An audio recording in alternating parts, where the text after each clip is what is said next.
You are listening to The Decision Reel, brought to you by Bright Eyes Entertainment.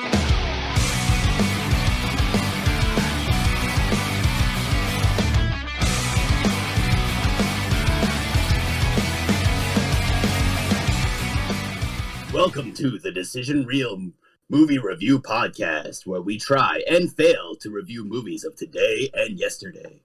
This week, we review Scream 2022 with your hosts, Steve and George. And joining us again is Trav and Jess from the podcast, What is Your Least Favorite Scary Movie? Ooh, that was actually really good, George. That was really good. Yeah, that was amazing. Yeah, I like how you turned it up even at the end for their podcast name. No problem. No problem. I like it. Well, hey, everybody, thanks for listening to The Decision Reel. As George beautifully said, we are joined again by Trav and Jess from What is Your Least Favorite Scary Movie? Thanks, guys, for being back on with us. Thanks for having us back. Oh, And I'm proud to announce I have a full voice this time. Oh, yeah. All right. We can actually understand what you're saying. I like it. Well, Don't get too confident. I haven't gotten really excited and started talking too fast yet. touche. I do that as well. I don't know how to speak words.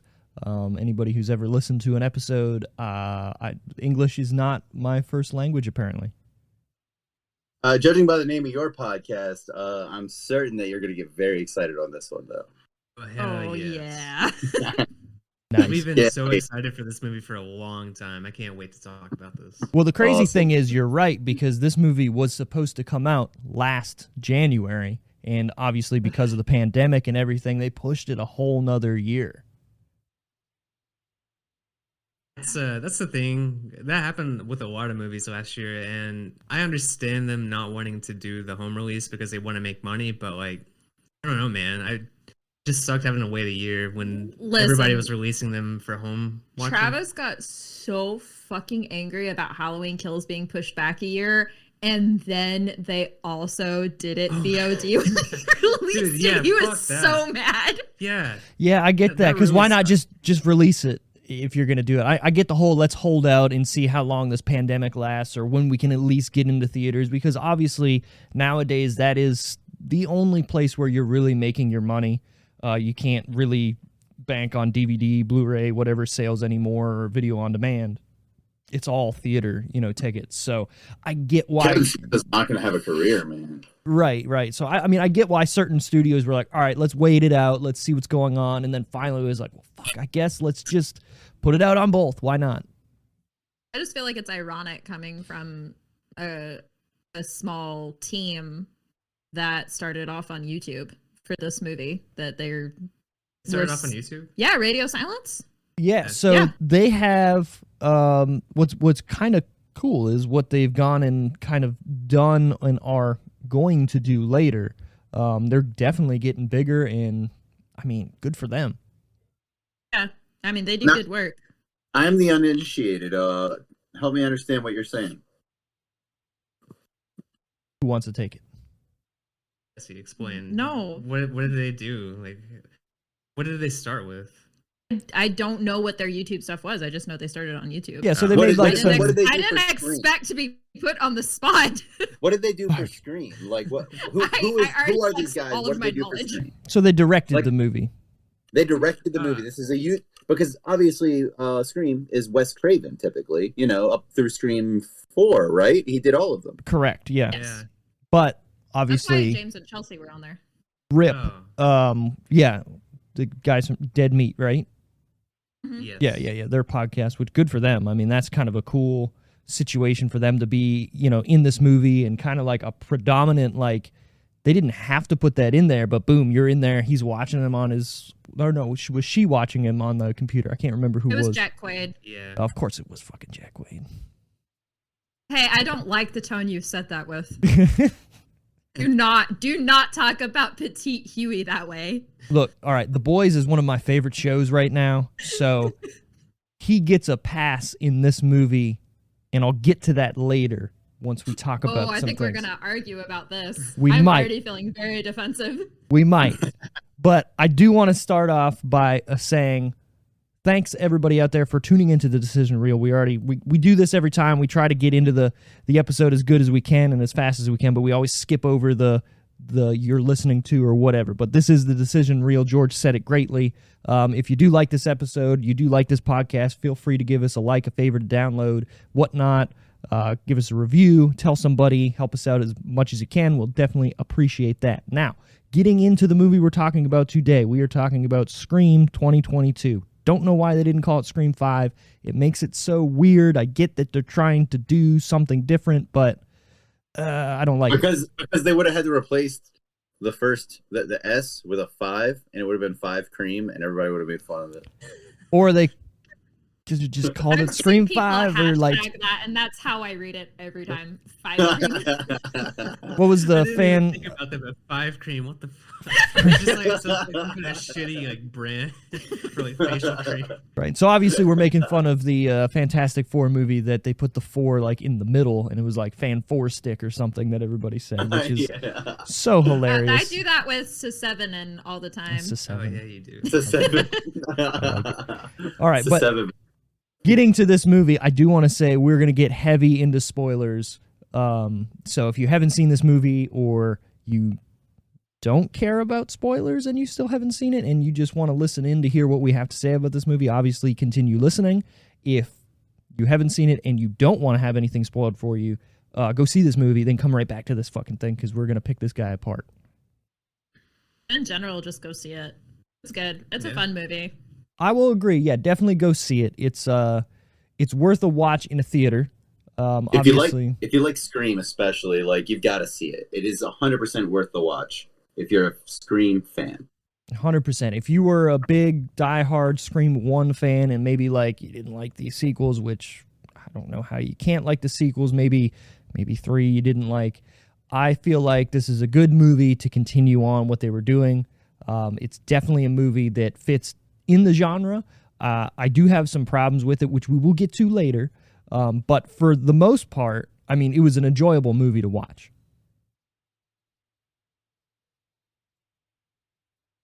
Does anybody want to go over the synopsis? Oh, the synopsis. Well, we're not there yet. I'm going to get to where to watch.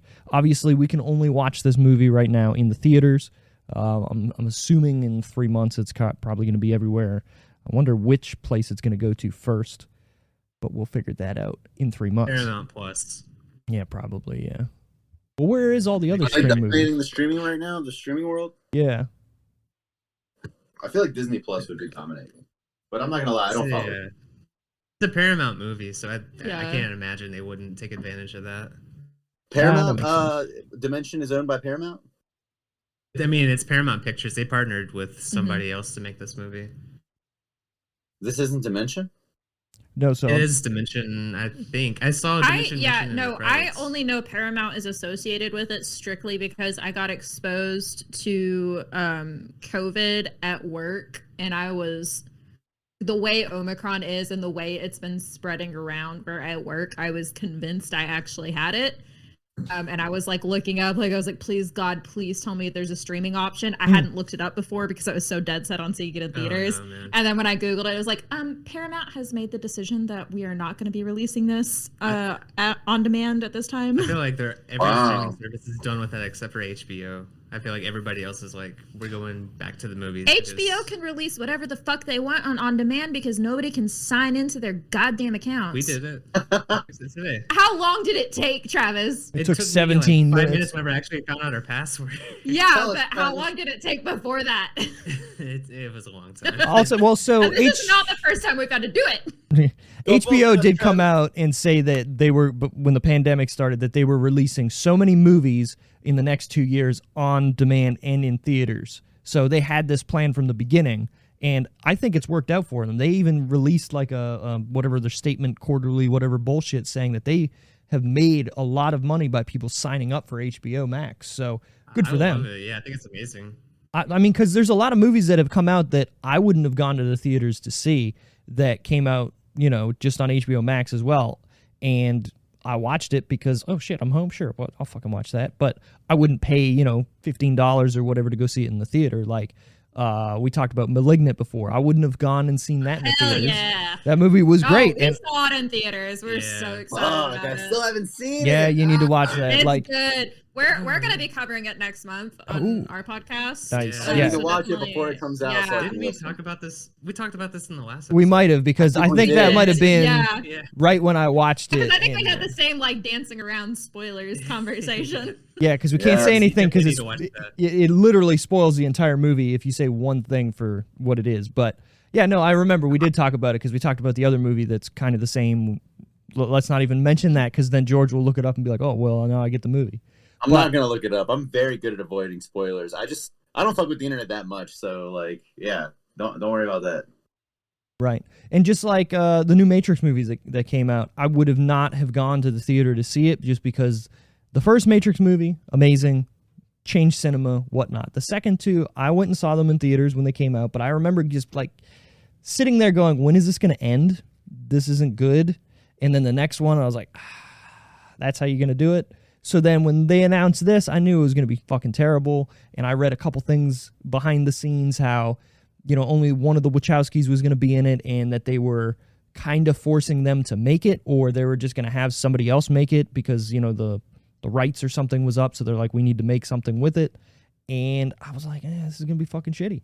And you know what? I watched it and it was one of the worst movies I've seen in the last 10 years. Wow. Now, there was some cool things in it and some cool ideas, but it just felt so rushed and just lazy. And they even fucking, it's meta, and they even kind of say that, just spoilers, because Like, why does this movie exist, right? Well, they kind of say that, but in the movie, you know, Neo's back and he's in the Matrix again, but when he's in the Matrix, he is a video game designer who created this all-time great video game called The Matrix, and he's working on his next video game, but then the head guy of the video game, you know, whoever's designing it, comes to him and says, look, the Warner Brothers, who's in charge of our, you know, video game development, wants us to make a new Matrix game. So we're really? going to... Yeah, no, this is what happens. And he goes, we're going to need you to make a new Matrix game because if you don't do it, somebody else is going to do it. That's the fucking movie. I'm going to say something. Say it. I predominantly watch horror. It's not the only genre I watch, but that's predominantly my thing. Okay. And I've never seen any of the Matrix movies. I haven't either. Oh. Yeah. And that synopsis sounded so fucking tedious that now Thank I you. never want to watch any of them. But The first one, no. The first No. one I feel is like the first one nothing. has been Is nothing You like gotta that. watch the death first to one, the guy. point that I feel like I have seen it. Like I know enough of the basic beats. That- I you're don't not feel wrong. compelled to watch it. I feel you, and it's been so long. I get it, but the first Matrix movie is a very good movie. It's completely different than what I just said, and I think it's in one of the, like, at least the top 25 to top 50 movies of all time, just because I'm of. putting it in top 10. Top 10 as far as it changed cinema forever. Well, that's what I was going to get to. You That gotta, movie is untouchable. It is absolutely worth the watch. It is genre transcending. I would recommend that movie to fucking anybody. I agree. Horror is my favorite genre by a lot, but yeah, and it's funny because the other three movies, they don't pretend they don't even exist. Yeah. Watch the first Matrix sometime. Yeah. And I think a big part of it for me is it's not that horror is the only genre I watch. It's the only one that really has a decent amount of action because I tend to lead more towards like comedies and dramas more than anything when I go outside of horror. Yeah, you don't really I like don't. action I movies. don't like action. I like Spider-Man. Spider-Man? I like and that. I like Spider-Man. Spider-Man. Yeah. And I like some of the Marvel movies, but I won't even watch all of them just because I'm just like. Eh. I feel like I've Get seen enough every of one it? of them through cultural osmosis. Like, I didn't even mean to watch them, and I've seen every single one. That makes sense. Yeah, I get it. yeah. It's so in tune with everything that's going on in media and whatnot that you don't really have to watch that movie to digest what happens in it. Yeah. Yeah, that's how I feel about The Matrix, though. Well, 100%. Yeah. And you know what? Which is a great point about that is the fact that The Matrix has been copied so much in Hollywood that you're right. You would watch that movie today and go, well, "I've seen everything in this movie 1,000 times in any other movie." Speaking of which, Scream. Yes. We're getting meta about the Matrix, but really, a lot of those same things could be said for this movie, specifically with the franchise, but also horror at large. Like, that is what it's talking about. Yes, but I'm biased, so I'm not going to acknowledge that point.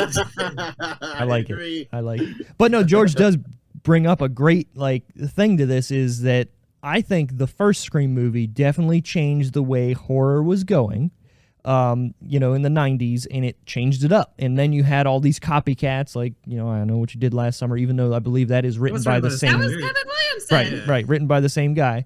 So you have this, I don't know, I don't want to say changing of the guard from 80s camp slasher movies to what Scream turned into with it's a slasher movie, but it's more, it's hard to describe Scream to me. I would say it's a meta-analysis of slasher movies. Thank you. It's a deconstruction of slasher movies. Therefore, now that, it's just like when Watchmen came out in comics, which I don't know if this is a helpful analogy, but when that happened, it was like, oh, this is the problem with all of these movies. We already know what's going to happen because it's happened over and over. Let's point it all out and then at the same time create something new using those tropes.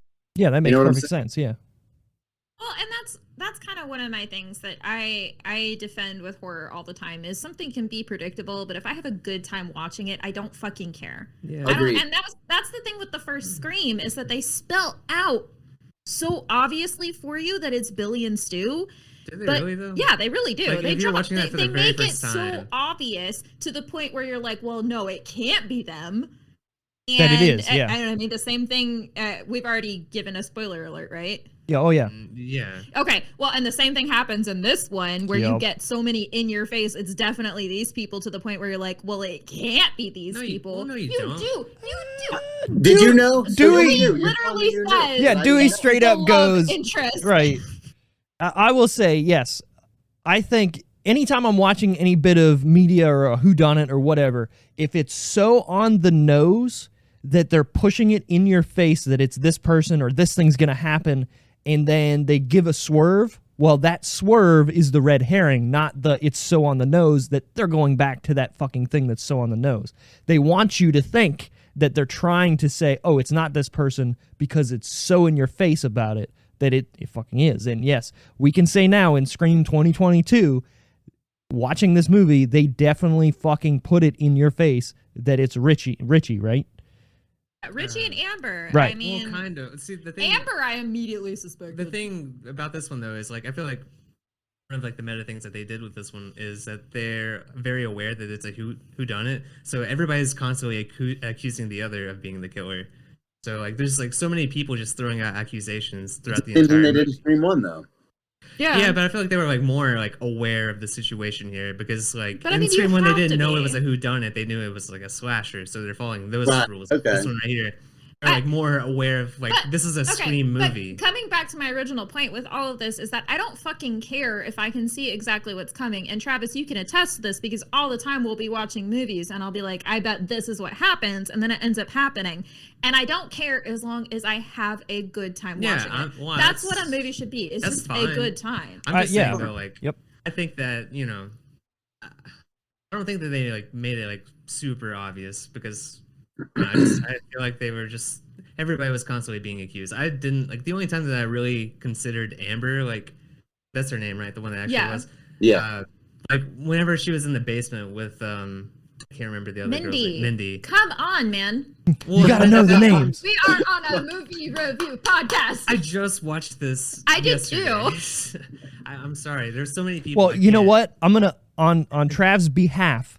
The characters were kind of forgettable in which I didn't know their names because they barely said them. That's true, right? Yeah. So I only knew Richie because they said his name a bunch throughout the movie. That Amber girl, they said it maybe twice. And to be fair, Amber wasn't really in the movie except in the beginning and the end. Hold on. Okay, Trav can attest. I'm not looking anything up right now. Don't do it. I mean, all these characters beside our OG trio. Okay, All go right? for it. Yeah. We got Tara, Sam, Amber, Liv, Chad, Mindy, Richie. There Did was I a say Chad. Tara You did. already? You did, yeah. Okay, See, Yeah. none of us can verify whether you're right or wrong because we don't remember. And Wes. There was a obviously Wes, and I yeah. like that because obviously a callback. And then let's get I'm into telling the. you, Yep. I got all of them. I got all of the I think names. you're very you're either 100% correct or very close. I don't have every person that's starring in this movie that I wrote down here, but I do have most of what you said, barring obviously the OG characters, which obviously we know who they are. So you're good with that. But I think that watching the original movie, I knew all the characters because it didn't seem like there was that many characters like there was in this movie, obviously because you're bringing the OG cast back in, you're bringing the sheriff from Scream 4 in, you're bringing some other people in. It just feels like there's a bigger cast here, so some people get lost in the shuffle, right? I will say this, George even called this out, and I looked this up afterwards. I guess the deputy or the second guy in charge, the Asian cop, that is the same actor from Hot Rod who's throwing out all the papers and doing the fucking You like dance. what you see? Yeah. What? Yeah. I fucking knew it, man. Yeah, how you- about that, I think Andy it was- Samberg? Right at the end, you Who looked at he? me and you're like, is that the fucking guy? I was like, I think it is. But obviously he looks super old. I looked it up. It's him. Yes. Makes the Oh my movie like God, way when better. did Hot Rod come out? 2004, 2006, 2008, maybe? six or seven. Oh, Jesus. Okay.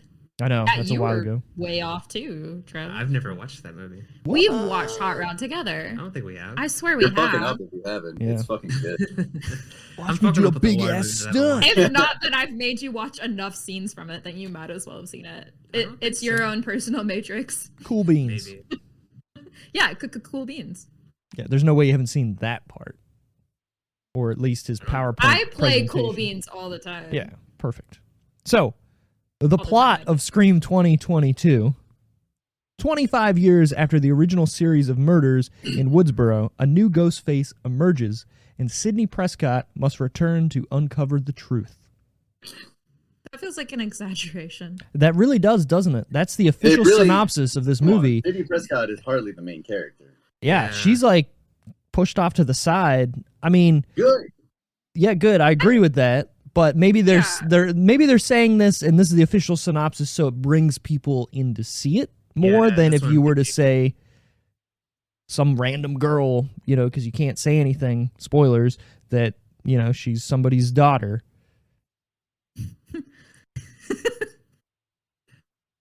Which I thought there was going to be a bigger story there with the dad who left. You know what I mean? Like that was a gut-wrenching story. I'll give them that. That was a very good, like, okay, I can see why some dude would literally be like, I'm out. Like, fuck you. Like, especially with the daughter that you thought was yours explaining or, telling your wife. I still it's shitty dad behavior because I get him divorcing the wife. Yeah, fucking do that. She deserves to be divorced. Sam didn't deserve that. Because he had raised, she was what, 13 at the time, right? Something around there. But did she? Yeah, he had raised her for 13 years. She was as gobsmacked by this revelation as he was, and he just fucked off and left. Not only her, but Tara. Like, Well, the only thing I'll say though is they don't really explain it too much. Like, did he literally just disappear, or did she go off the rails and she's the one who disappeared? Right? Because she does say that. She goes crazy and does all this bad stuff. Until she was 18, though. She was a problem child for 5 years, and then she got out of Dodge. I remember they mentioned that he left overnight. Yeah. Like in the middle of the night whenever he found out. So it was within that day that he got out of there. I guess I wasn't paying that much attention at that point. It's just shitty to the daughters that he raised, regardless of and I think I take this personally, like as somebody that comes from a blended family who very much, my father is not a person who like in any way contributed genetically to me, but like I feel the whole bullshit thing that like, oh well, she's some other man's daughter. Like, no, it's whoever raised so you. in 13 years you didn't form a fucking connection with her. No, grow the fuck up. Right. Be an adult. Divorce your wife. That's warranted. For sure, yeah. Get out of there. Sure, yeah. Completely agree with that. That's a huge That betrayal. But you're just destroyed. gonna abandon your children? No, I don't buy it. We don't really know anything about him. He could be shitty too. I don't know. Yeah, he Right. could be Yeah, that's what I'm saying. Maybe he was just a piece of shit too. Because didn't they say that the mom was like a drunk and was like, you know, because at the Yeah. end they were like, well, how did you find out that you knew about who my real dad was? And well, your mom was a drunk and told everybody. So I feel yeah. like that's a callback though to Sid's mom, where like Yeah, everybody, yeah. it was a known secret that Right. she was sleeping around town. Sid just didn't realize it, yeah, and you know, okay. Sid's dad was still with her. Like, Yeah. I don't know. I feel like that's very much meant to be a parallel to 1996. Yeah, probably. That does get us to the requel conversation. You know, what's the girl's name who is the movie buff in this one? Mindy. Mindy? No, Mindy, yeah. Mindy nailed it on the head. Really, they really needed Mindy. Well, obviously they're They- yeah. Yeah. I The like her art- character a lot. Okay, I would like to make a quick comparison. I'm not gonna to this movie and Cabin in the Woods. Okay. I'm listening. You guys are familiar with Cabin in the Woods? Oh yes, Okay, we've got quick plug for our podcast. We have covered that Oh, in detail. All right, I can't wait to listen to that episode. I definitely will. All right, I just a quick thing I'm gonna say. I don't think this movie did anything that movie didn't already do better. I think that movie did that it Scream's differently. time has passed. Scream nailed slashers. Their meta-analysis of today's movies didn't need to exist. I think that they were a little bit in over their heads as far as their meta-analysis. As much as they want to comment on elevated horror, talking shit about it more or less, they failed to do what elevated horror, you know, quote unquote, not to be pretentious, but what it does. You know, ultimately, this was just another meta slasher whodunit, just another Scream movie, which has become the status quo. What it stood against, you know, when it first came out, what it stood in opposition to, it has become. And I guess if I was going to come down to like my final thing, which I guess it's early for that, but yeah, whatever. while we're on that topic, I do think that this movie's time has passed.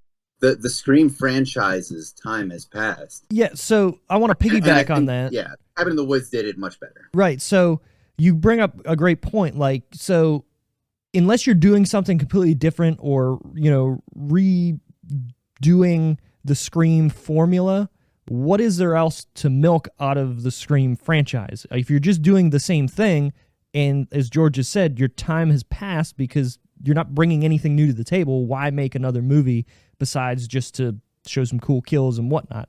How many What if they did a meta-analysis of elevated horror somehow? Yeah, okay, cool, what if yeah, they 'cause- reinvented that. right. Did Scream 1 for That would have been elevated good, horror. actually. No, Yeah. That's I would have been annoyed by that. I think. Well, it that would've depends been how you do accurate, it. though. Yeah, I think. If you get the right people, you can pull that off. That's not ultimately what I want from Scream, though. I want a slasher, which I think is kind of the point that they were making. Well, Yeah, I mean, that's what I'm one- saying, though, is like, yeah, I want do to, see if what I'm, you're saying. yeah, if I'm seeing Scream, I And want I- to see a slasher too, but maybe I want to see a more thought-provoking slasher movie, not just the same movie that I've already seen. You know what I mean? Like, to me, So what this was movie, Scream 1? what do you mean? So what was Scream 1? Was Scream 1 a slasher movie as they existed at the time? No. Or was Scream 1 a meta-analysis? What was it more? Was it I think it was a more of a slasher? meta-analysis. It was definitely taking Yeah. what Yeah. what was happening in the, you know, late 80s or through the 80s and the late 90s, late 90s, early what 90s. everybody was tired Right. of? Exactly. And they flipped it on its head and they did something that was completely different than what was going on. So, That's And- what made Scream stand out. Right. That's why it's exceptional. right. And then Scream- the sequels Scream 5 did not went do into that camp, and that's where they continued to go. And that's what Yeah. doesn't have anything in this movie. There's no cheese, really. There's no camp in this movie. It's trying to be serious. But if you're making fun of serious horror movies And, Okay, I'm sorry. you know. Are you saying that Amber absolutely chewing her fucking dialogue at the end of the movie in a total Stu homage is not camp? Are you trying to tell me that? No, absolutely don't not. know. I'm saying it's perfectly camp, but it's not meta camp. It's not self-aware. It's the same as the original movie. They're talking shit about elevated horror, but why? Because it is offering something you are not. This movie is offering more of the same shit that they complained about in Scream 1. Oh, we all know the rules. We all know what's going to happen.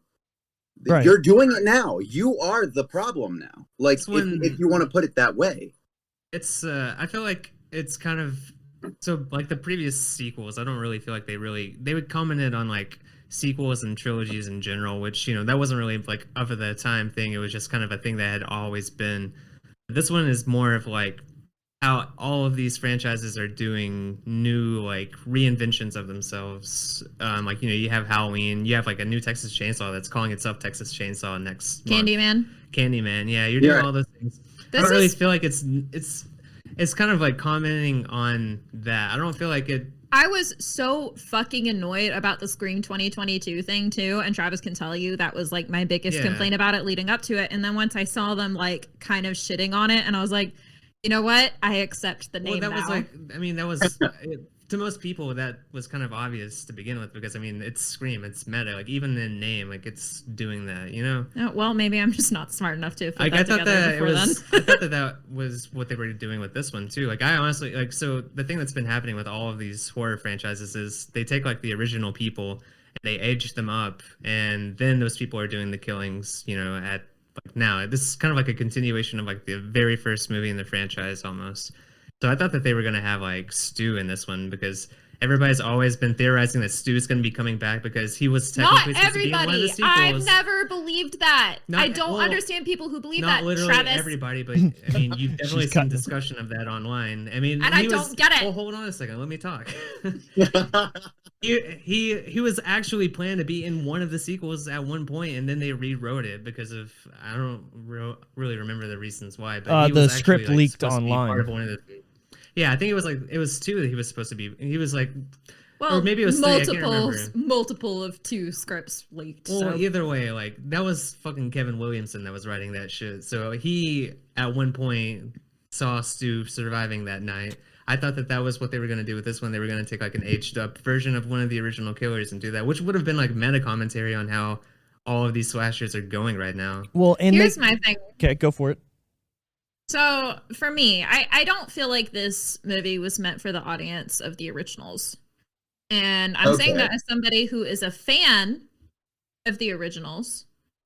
But I was 4 when Scream came out. Okay. You know, my mom wasn't letting me watch that shit. She introduced it to me when I was age appropriate and after I'd already gotten into horror movies. You know, she made sure that I was into it and that I understood the tropes and that I really fully enjoyed it. And then she was like, okay, you're going to watch this movie, you're going to appreciate it, and we're going to watch all 3 back to back. And I loved them because, you know, she was introducing me to all of the slashers she loved. So I was kind of out of my age range, but that's fine because it was the 90s and early 2000s. So, you know, what fucking was there to watch and learn about horror from, right? So watch those, and then Scream 4 comes out, and I know that one's kind of divisive online. I love it a lot. I like Scream 4. Scream 4 is underrated for sure. It's my second favorite of the franchise. I don't know where I would put 2022 yet. I have to watch it a couple more times before I throw it into my rankings. That's fair. That's definitely fair because, I mean, how many times have you seen every other movie in the Scream franchise and you have how much time to digest it and really go, all right, this is where it should really be. I'd like to go through each one, you know, fresh before I come up with like a, you know, ranking. Yeah, but so by the time I was watching this, internet culture was a thing. It was starting to become a thing, especially by the time Scream 4 came out. And then I was able to go online, talk with other people about it. I was able to meet other horror fans. It was a completely different way of engaging with the subject matter. So this one, I feel like I'm kind of in the middle between the 2 audiences as somebody who loved the original trilogy, but then also loved part 4. And I like this one. I very much understand the perspective of where it's coming from, just because of the online discourse that goes on with the horror genre in general. So I think that's kind of where it's coming from. I don't think it's meant for people that are fans of the originals. You know what? I agree with you. I think that this movie was written as a, like, almost like what they did with the new Star Wars movies. I'm sure you guys haven't seen Wow, I don't even know. It's hard to judge. Star Wars, yes. Okay, all right. It's hard to judge your catalog viewing here, but what they did with A Force Awakens, basically, they remade the original Star Wars movie just for a new demographic, a new set of people to watch it. It's the same movie. I think they tried to kind of do that with this, but then twist it and change it up so much that it's sort of the same, but it's different. And you know what I think they fucked up? I love what you're saying. Can I tell you where I think they fucked up? Go for it. They had the balls to do that, right? Yeah. It takes courage. The soft reboot of the franchise. I think they fucked up when they started making Sydney and Gale important. They should have visited all these people. Maybe Dewey has its moment where he dies. That's it. They shouldn't have been plot points. I agree with that 100%. I think Sydney and Gale shouldn't have came back to the town. I think it should have been the same scene. Dewey calling them or whatever. Yeah, exactly. They just have their scene and they don't show back up because they don't want to do. Maybe one of them shows up because they feel a sense of duty, fan service, all that stuff. But as far as the whole town coming back, might as well have just fucking called it Scream 5 instead of just pretend it's some soft reboot. Lost their balls. I'm going to say this, though.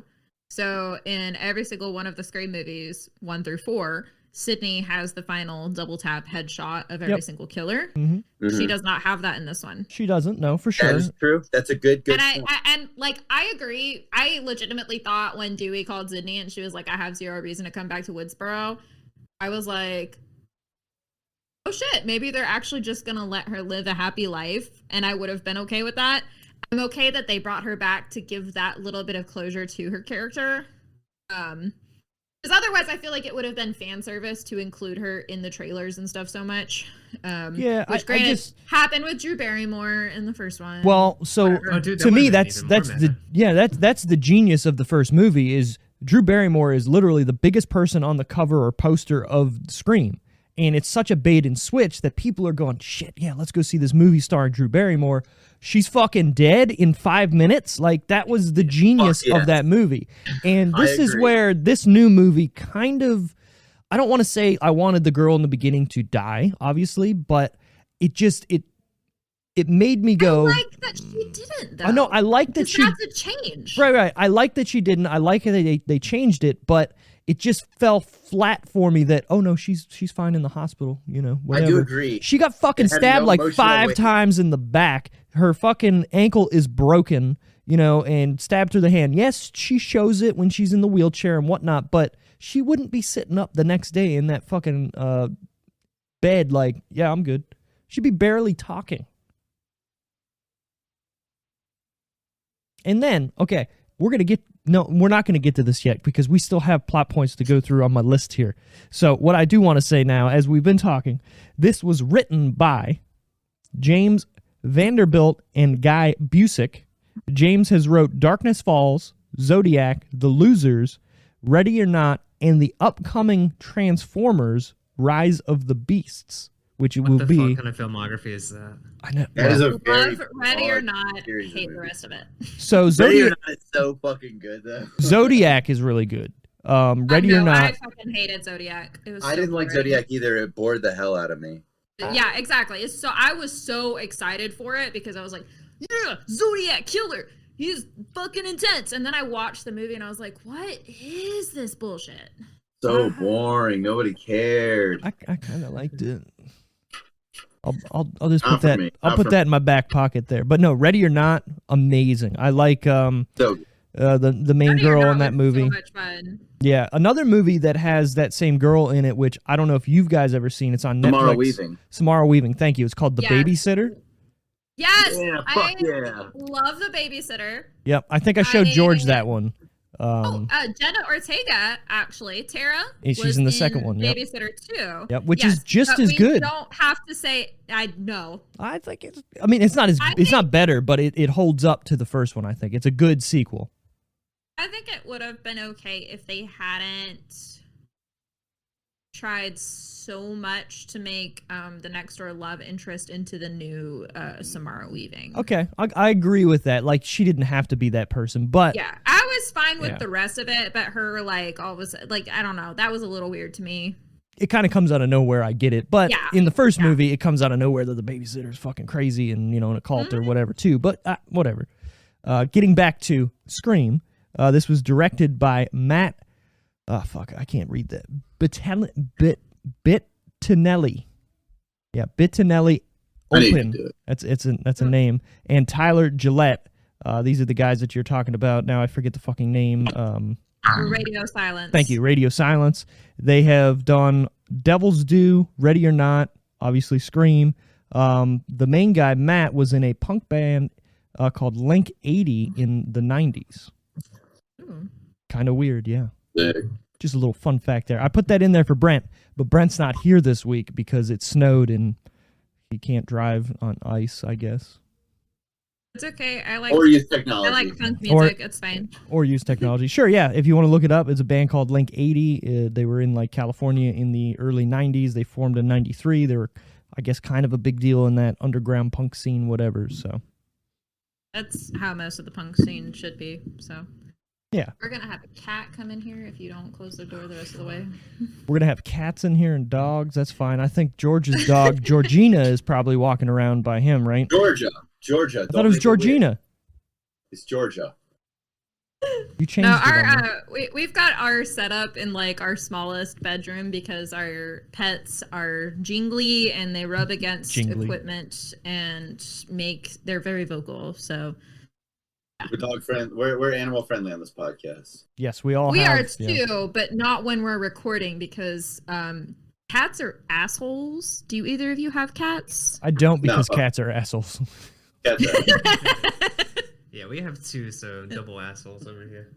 I like and the dog is sweet, but she just doesn't have any spatial awareness. Oh, like most dogs. That from Travis. Oh, nice. Nice. Moving on, this movie is starring Neve Campbell is Sidney Prescott. Wait, George, give me a Sidney. What do you mean? Sidney Prescott. There you go. Yeah. Oh, hello, Sidney. Yeah, it's good. Courtney Cox, Gail Weathers, or Gail Weathers Riley, because she does say her name like that when she sees him. David Arquette is Dewey Riley. Melissa Barrera as Sam Carpenter. Marley Shelton as Deputy Judy Hicks. I love Marley Shelton. Yeah, dude, great. Sugar and Spice. Amazing movie. Yeah, Sugar and Spice. Yeah. Jenna Ortega as Tara Carpenter. Dylan Minette. I don't know. Wes Hicks.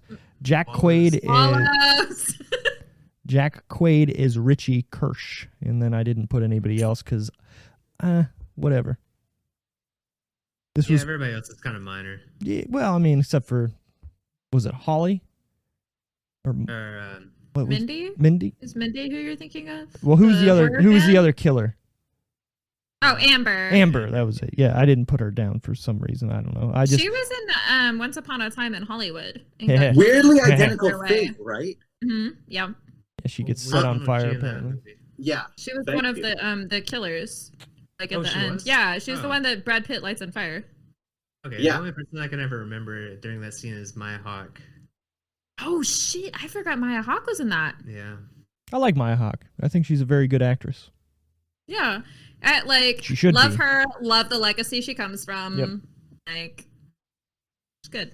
Yeah, there's a Ethan Hawke movie coming out. I want to see what it's called, like Black Phone or something like that. Yes, I cannot wait to watch that movie. Yeah, and it's been pushed back again, so we'll see whenever it comes out. But did you guys? Since this was a theater movie, you guys haven't covered anything this recent, right? No, this is our first actual new release movie that we're doing, and we just figured we'd get on the train because it seems like every podcast in existence right now is covering this movie, so we figured let's get on it. We're not, which is ironic. Which- considering Wow. yeah, I know. A little embarrassing, guys. Well, we like to do series. We do one movie at a time for like a longer series, so that's gonna be one we're gonna have to devote some attention to. The Scream franchise as a whole.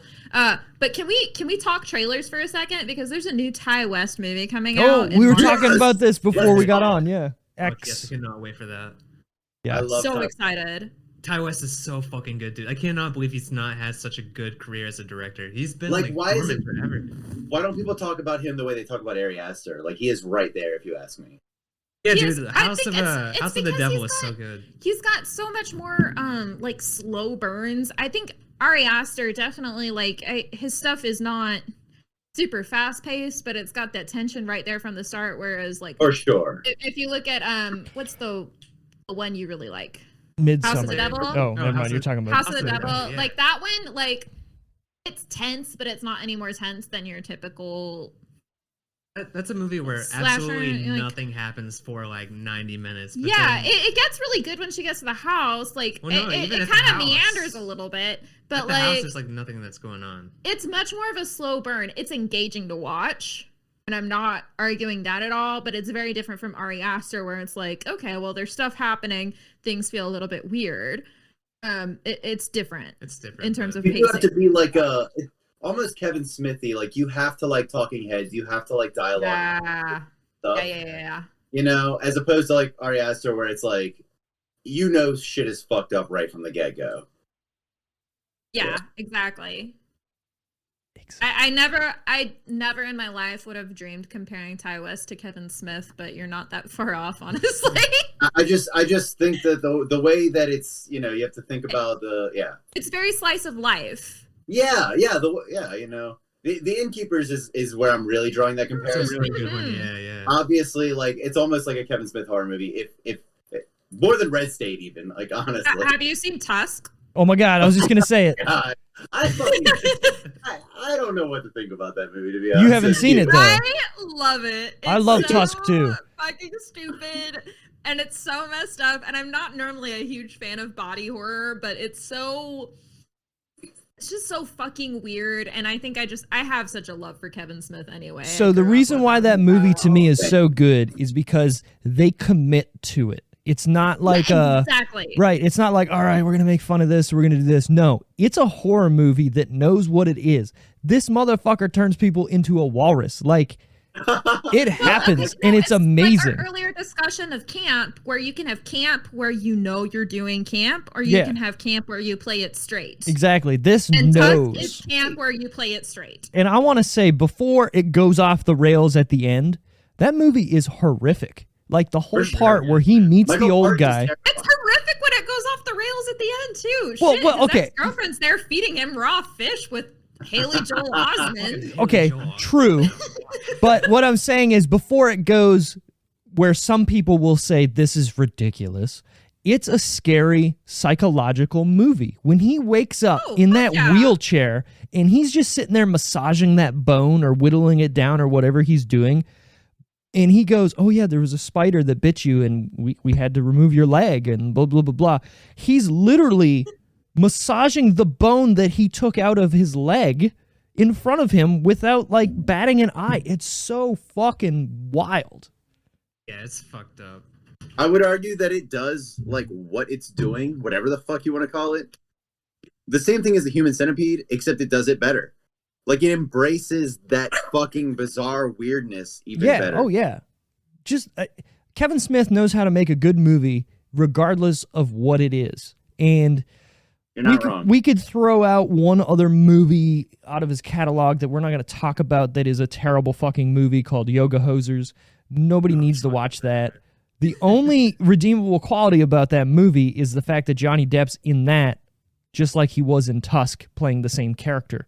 And that character is amazing. Whatever, I can't remember his name was, but he's playing a French-Canadian detective.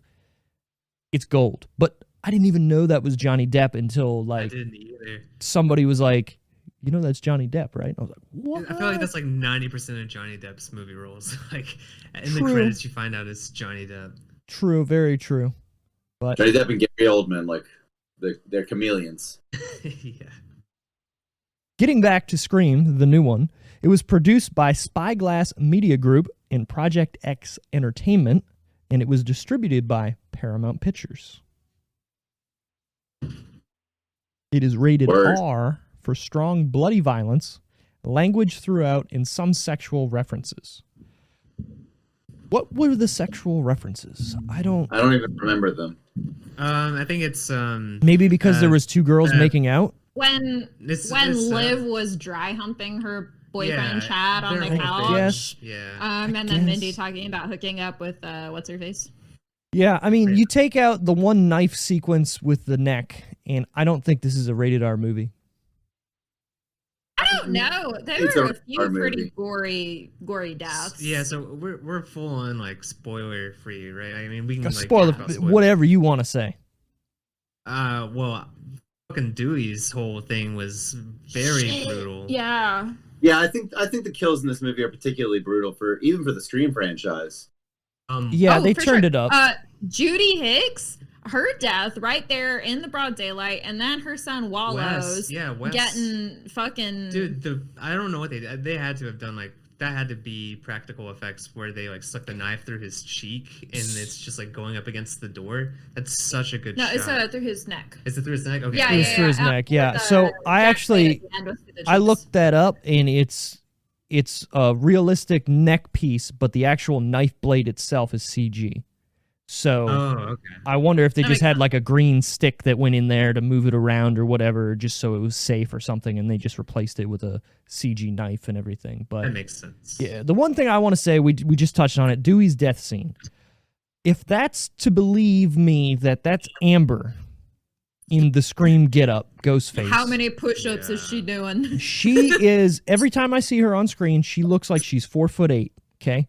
She is towering over fucking Dewey in this scene. She is overpowering him in this scene. I know Dewey's old and he kind of has a limp and he's gotten stabbed how many times? I hadn't thought of that. Motherfucker, she picks him up with a knife in the fucking front and the knife in the back and just rips him up. It would never happen. Hold on. So we went to Scarefest in October here in Lexington. It's a horror convention, like Comic-Con, but horror and paranormal based. Does that happen every year? Yeah. Yes, since 2008. Is it? And it's really cool. It's so much fun. Here's the thing: all of these iconic horror killers are fucking tiny. Well, okay. They are short as shit. But no, I see the point that he's talking about because, like, I get it. You see Amber looks tiny. This is something that I think about pretty much anytime I watch a Scream movie because they don't have the actual people who are the killers. Like, that's true. That's true. They have a completely different actor play Ghostface. Right. And they're always a different height. But I'm also just saying Danny Trejo is shorter than me. Well, and Danny you would Trejo never is know fucking that by small. watching But Danny Trejo is not Ghostface. What I'm saying is, look at the first movie, right? You have Billy Loomis and whatever the fuck his name, Matthew Lillard, right? Dude. They look to be the same. Right, sorry. It's Matthew Lillard in my head, I'm sorry. That's fair. They just look to be, it doesn't matter who's in the Ghostface get-up. I can believe them overpowering people or being faster than them or pushing them down or body checking them or headbutting them, doing whatever. I believe that. In this movie, Jack Quaid, sorry. Fucking Independence Day, we're back, boys. I'm seeing him as like 6 foot, whatever. Again, I watch a lot of The Boys. I've seen every episode at least twice. He's not a big dude, but he's not fucking 4 foot tall like this girl is. So you look at one of them because they're saying that they're taking turns in it, right? So if you look at the beginning scene of this movie, and it's to be, thought that Jack Quaid, his name in the movie, Richie, is in wherever they're in California, right? With when at the beginning of the Bolorama or whatever, that's California, is it not? They say that? Yeah. Right. Okay. So where is Woodsboro from California? It's in California. Right? Yeah. Yeah. But how far away is it? Right. I know they drive there. Distance. Sure. So I honestly though, I would believe it if it was Amber that was in the costume too.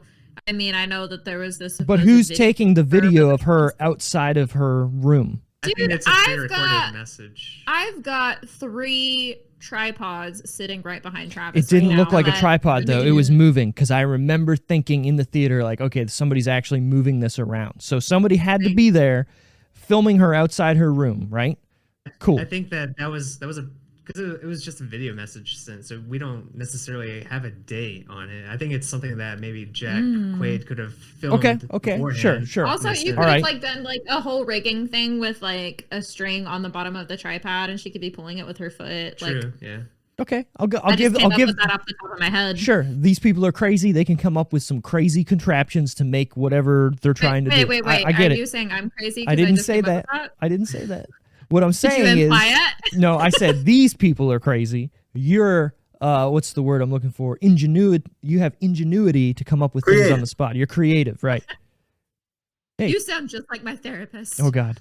So, I've been told I should be a therapist sometimes. If only I could learn how to talk and get my words out better. So you have that, and then the person who is obviously attacking Ortega, Tara, in her house has to be the girl if it's not so far away for Jack Quaid to drive that distance in the night. So I don't see that little girl attacking another little girl looking at the same height, because they're not.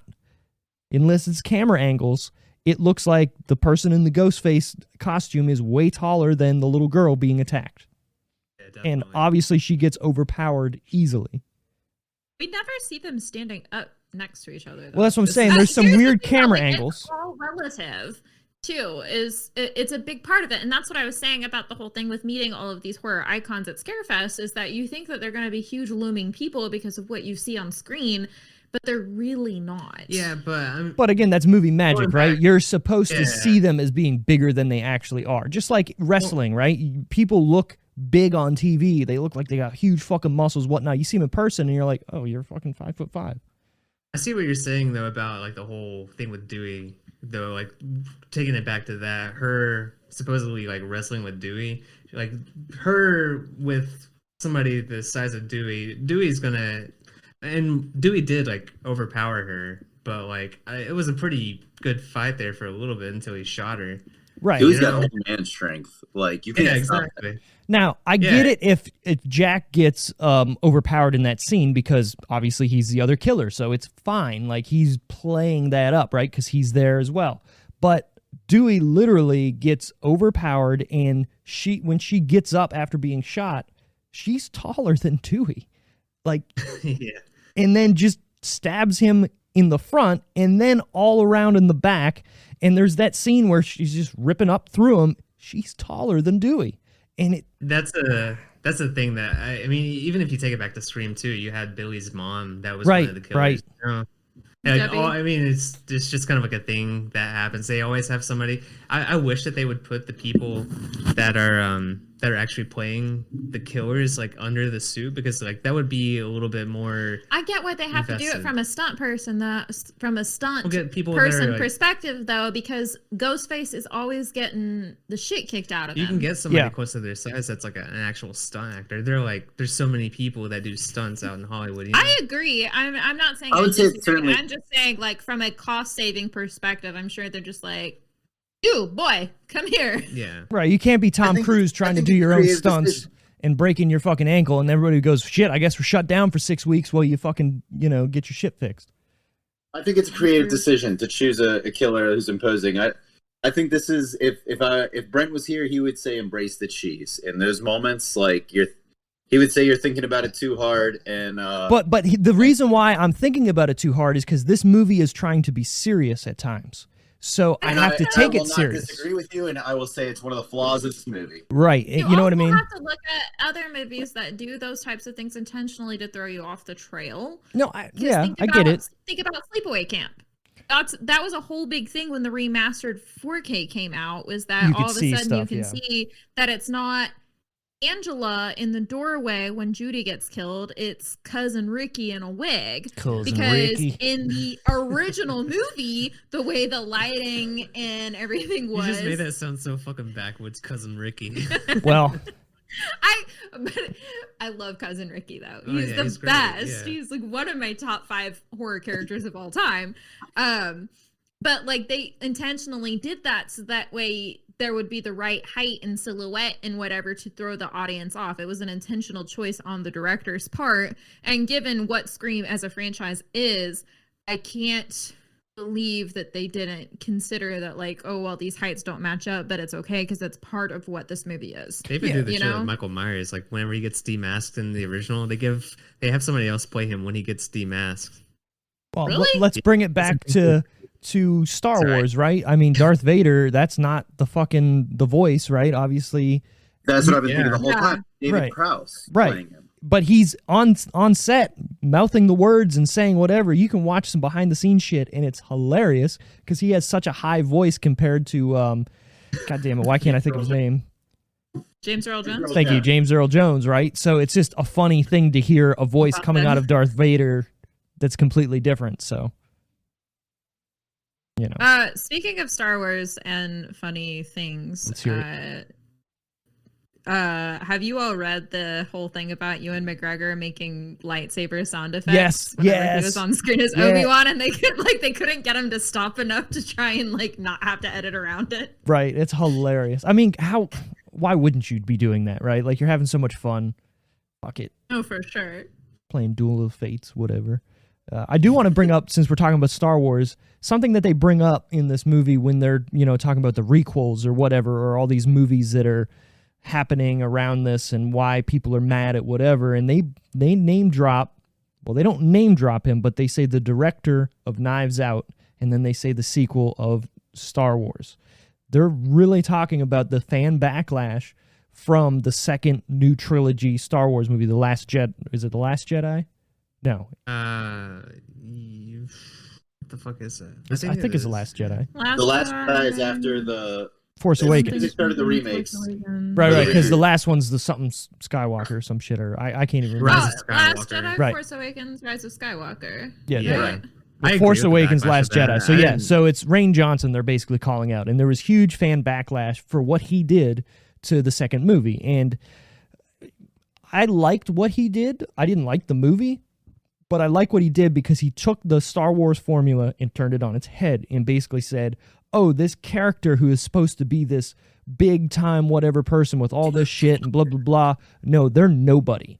And that means that anybody could be the star of this, franchise or whatever. It's a nobody. He's just another flawed person. Exactly, right? They took Rey and they basically said in the first movie, there's all these hints that she could be a Skywalker and blah, blah, blah, blah, and all this shit. And Rain Johnson goes, fuck that. She's nobody. Why does it have to be a Skywalker? Why can't we be different? That's what I want to see, and why I really like The Mandalorian and this new Book of Boba Fett, because it's not about Skywalker anymore. It's not about, Luke and Leia or Han and Chewie. It's about something else in the Star Wars universe. So I was honestly one of those that I liked the second entry in the new trilogy. Yeah, I liked it too. I just didn't like the ending of it, but that's a whole nother fucking podcast episode, whatever. What I'm trying to say is, in that moment, I thought they were being so meta that they were going to change up the Scream formula. That, okay, Sidney Prescott got called, whatever, she's not there anymore. She's not going to come back. That's my complaint. Right. Or Dewey's sitting there going, it's the fucking love interest. It's always the love interest. Look at him. I'm like, okay, he's fucking saying what's going to happen in this movie. It's so on the nose. It's probably what it is. But now she just said about Star Wars, they're going to do something completely different. So it set my expectations way high for what the movie ended up doing. And what the movie ended up doing was a complete rehash of Scream. At the end, they're in the same house. Sidney Prescott is there. Fucking Gale is there. And the killer, they're in the fucking, the same kitchen. And they do everything kind of the same and double taps them at the end and all this shit. Like, I just wanted there to be something different to set up if there's going to be more movies. Down I to agree the scene with completely. Randy, too. That's what I'm The saying. whole Randy thing's repeated. Right. So that was dumb to me, too. She's on the fucking couch. I like the fact that we're watching Stab. You know what I mean? We're seeing scenes from Stab. But she's literally watching the fucking scene in which somebody dies in the same way. She was going to turn around before that. I thought she was going to be like, turn around. And she was going to like turn around. Yeah. Right. That's what I thought was going to happen. That's what I wanted. I wanted there to be a flipped script on everything that they were showing us. But then they just went, nope. We're just going to do that. Like her twin who goes outside basically saying, I'm smarter than this. I'm not going to be, whatevered. And then he just gets fucking killed by being dumb. Like, hey, let me follow this fucking app you just sent me. Okay, well, he gets stabbed like 17 times in the back.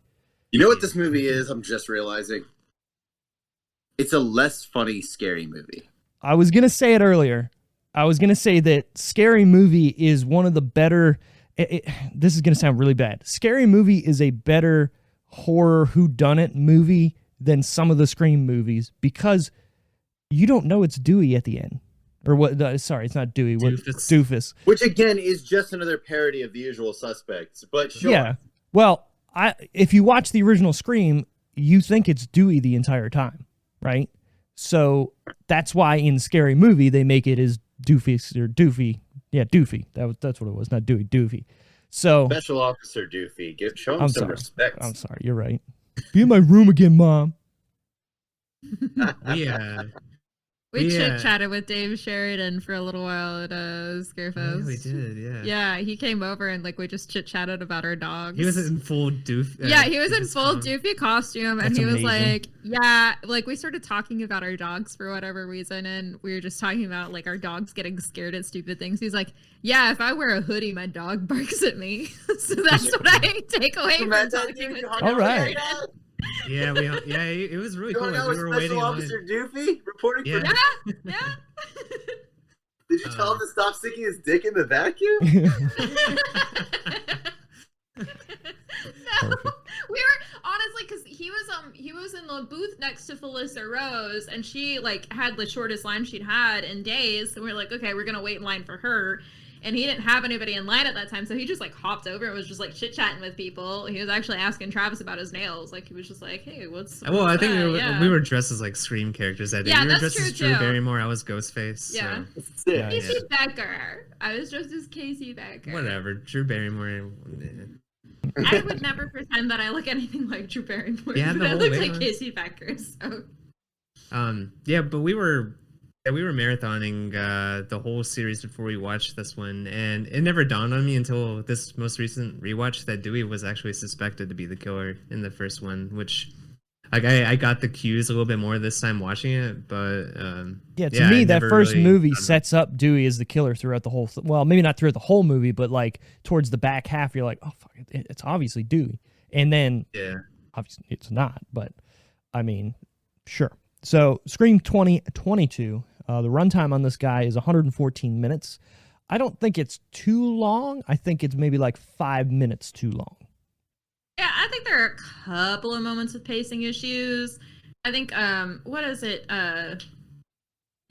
Who's the character? You could have cut his character out completely. Kyle Gallner, the creepy guy. Yeah, that made no sense to me too, other than a throwaway line where she's just yeah, he's related to whatever, and I was like, okay, so why is he there? Other than to further draw the Stu Macher line that apparently a lot of people were so convinced he was still alive, and to give us a great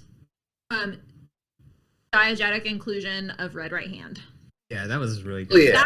Nice. It was definitely missing from Scream 4. That's probably Did they not do that in Scream 4? They didn't do it in Scream 4. Oh, that's my only complaint about Scream 4 is that there's no Red Right Hand. Well, the only other thing I'll say is there was a cool cinematography moment where he's on the ground and then you see Ghostface's silhouette on the wall. That was kind of cool. The scene was really cool. I liked it. I enjoyed watching it. In the movie as a whole, but it was really fucking get it. Yeah, it was just kind of dumb. Unless it's setting up the fact that, okay, maybe that one girl with red hair or the boyfriend, the other twin, maybe they have motive there. Okay. And here's the thing too, though. I'll be interested when this comes out on home media, what deleted scenes, alternate endings, whatever there are, because I did not love the ending of Halloween Kills. We got our 4K in the mail this week, so we watched it the other night. Hold on. Before you say it, George hasn't seen it yet, so don't spoil anything. I'm not going to spoil anything. I'm not going to spoil anything. I'm just going to say the alternate ending we got on the disc. Ending. It's extended alternate, whatever. I would have loved to see that so much more in theaters. Evil dies also heard that tonight. People are mad that it's not like the canon ending. Yeah. So, I don't know. And so I'm going to be interested to see what's included once we have all of this extra stuff available at home.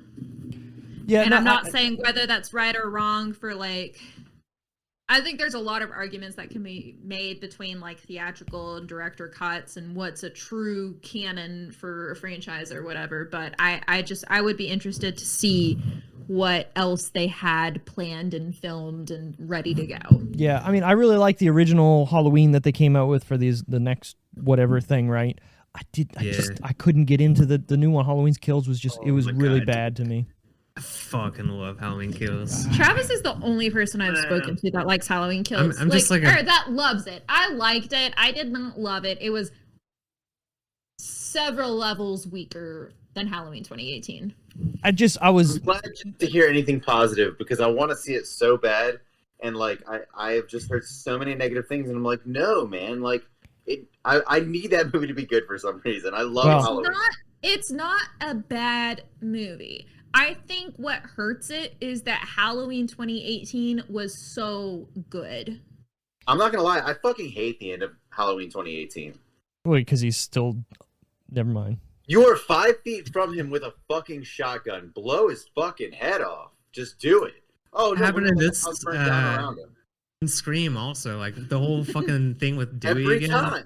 Well, I mean, The okay, he whole goes thing- back and says it, but you're right there. Why move away from him just to come back? Like, shoot him in the fucking head or her, right? Yeah. Whatever. Yeah, I don't get it. Like the whole thing. Imagine that's the movie they had him made. 5 minutes into the movie, they find out who the killer is. They blast his head, but he keeps coming back. Okay. Turns out like half the fucking town is like in on it somehow. There's some weird cult. I don't know. I'm just saying. Well, you know what? That brings me into something I wanted to talk about, and that's the fact that why is Ghostface always coming back? You know what I mean? Like, why does all these people go, you know what? I'm going to go crazy, but I'm going to use the Ghostface mask. You know what I mean? Or it made more sense when they were going after Sidney Prescott because that's what they did, whatever. But in this movie, okay, we're going to use it because they've made these Stab movies that are shitty, so we're going to make our own version of Stab and make it better so they can use this to make a better movie. But Yeah. I get it, but like, do something else. If you're going to be crazy, there's other movies out there. Because they didn't commit to the meta-analysis this time. They didn't commit. It just felt like a shoehorned idea to bring Ghostface back. And I get that, like in the Scream universe, Ghostface isn't like Michael Myers or you know, Jason Voorhees, where there's not that supernatural type maybe thing there where he just keeps coming back. That would have been kind of a weird, cool thing to do in this. And I'm not saying it would work, but change up the formula a little bit and get meta and be like, hey, guess what? Ghostface is fucking dead. And you can't kill him. Ghostface is a ghost. Right. You know what I mean? Or Like, that's what I'm trying to say. Like, what if there's a weird cult in the town? Like, it turns out there's like hundreds of people involved. Like, yeah. or just something Like bigger a whole, than like, just Wicker Man type situation. Yes, something bigger. Yes, take the Hereditary or Wicker Man direction with it. You know, make it weird and culty, and do an elevated horror movie, but do it better. You know what? And That would have been deconstruct it. cool if like all of the friend group like They were people all the killer. that on the subreddit. They were all from Dreddit. Like that would be cool. So you guys have seen the Fear Street movies, right? They came out on Netflix. Yeah. So how cool would it have been if it was sort of like that, where there's somebody resurrecting a dead Ghostface? Doesn't matter who it was, right? I don't like Well, that. I don't want a supernatural element. Yeah, exactly. I don't want it to be supernatural. No, We're but just but trying- culty. we're or just something- throwing ideas something out. Realistic, I'd be into. Okay, I get it. What you're saying? I'm Yeah. not super opposed to supernatural movies, but I have certain expectations with them, and I would have felt cheated if Scream had. Well, brought yeah, in a obviously they're supernatural not element. that, but I get what you're saying. And So like, I like this idea with the culty of it being like, honestly, like online hive mind type of cult versus like, I was thinking like Cult of Thorn. I think Halloween has really scarred me. Mm. The way I think about don't think about cults. that. Yeah, I was thinking more of what's the other Shaun of the Dead movie there, George? With the town where everybody's in on all the killings. Hot Fuzz. Okay, how Hot about Fuzz. Paranormal Activity 3? Do you guys know that one? Yeah. Yeah. Wait, is When, that the when one he where opens the door at the end and it's all those witches, there's a whole coven. Yeah. That was the best part of that fucking movie. That movie is fucking good. I don't care what anybody says. Now, if they had done that and there had been a dozen ghost faces, Ooh. oh, That would've tell been me that really wouldn't have been. And then you could set up a whole new franchise about that. That would have been a fucking I was really hoping in the hospital scene when the elevator came down, because we know that the one ghost face is there smashed into the shelves that it or was whatever. a ghost face I was in the hoping when the theater. elevator opened there would be another ghost face, so we would see two on screen at the same time. That I would've said been the sick. same thing. Exactly the same thing. Yeah. When one Again- ghost face in trouble, the other one steps in. Right. Damn it. Again, change it up. Do something. You know what I mean? That's different than what you've done in 4 other movies. And that's why Well, I they- like Scream 4 is it was a little different than the 3 before it. You know what I mean? Like there was never that, hey, I'm Sidney Prescott's cousin or whatever, or niece, and she gets other people to do it for her, the whatever her boyfriend or whoever the fuck it was at the time. And then she ends up fucking just Colton. killing him. Like, I like that. This movie to me just didn't need to happen. I don't know. It just didn't feel like there was a reason for this to go on. And my main complaint is the fact you bring back Billy Loomis for nothing. That was They- really weird. They never commit to their new to the meta analysis. I take it back. It's for her to say at the end, "Don't fuck with a serial killer's daughter." That's it. Did That's not the like whole that reason. line. No, it was stupid. Did they de-age Skeet? They for did. it? Yeah, They I feel definitely like they did did. because he does Okay. not look that crystal smooth. He's I was like, honestly, got some I was wrinkles. like, I know some people barely age, but I was like, that looks too. That dude looked too... older in the original Scream movie. I know. But I like, okay, it was interesting what they were doing, but there was no payoff, right? If they would have steered into that and then like somehow she was the killer the whole time while these other people were doing killings too, Now that- that would have been sick. That's that would have also been meta fucking analysis. wild because like, oh, okay, we know who the killer is now. It's these 2 people, they're killing whatever. And then she goes, guess what, motherfuckers? I've been killing people too. Fuck you. You're Now dead. she fucking kills- Or she kills Sydney. She kills Gail. That would have been amazing if she killed Sydney at the end there when both of them at the end when they're looking dude. over the dead body and she just goes ha, ha, and kills both of them and goes and puts the fucking mask on and just end the movie. Now that's a fucking movie, man. Right. Yeah, that would've Because been then Well, where that do you would've been go? Great too, because a lot of people drew comparisons between her and Jamie Lloyd. So if she had put on the Ghostface mask at the end, would have clinched that connection right dude, I there. didn't even think about it. I mean, she's like, they straight up. I mean, she's named Sam Loomis now, so she's God named after damn it. Dr. Loomis from Halloween. Fuck Dr. Loomis. She's straight up like a Halloween Fuck character him. now. Well, to bring this even more crazy, her last name is Carpenter, right? So Oh yeah. Yeah. I like that. That's cool. I like that meta bullshit that's also in there. But Yeah, there's like all kinds of little references peppered in there. There was an Elm Street also. Listen, I get. well, the one that guy's name is everybody Wes, looks- so yeah, obviously you're gonna. Yeah, That's that. But that one makes sense because they're like even like cheering like for Wes during the movie, so they're basically like toasting the West like in the middle of the movie, which is kind of cool. right, exactly. But like I don't know, I feel like I get everybody keeps like putting out these like Carpenter and Wes Craven references all the time, but like I feel like let's give like new people like a chance. I feel like that Throw stuff's been in done an- to death. and Aster Well, or I mean- oh god, who's the witch guy? What's his fucking name? What is his name? Robert Eggers.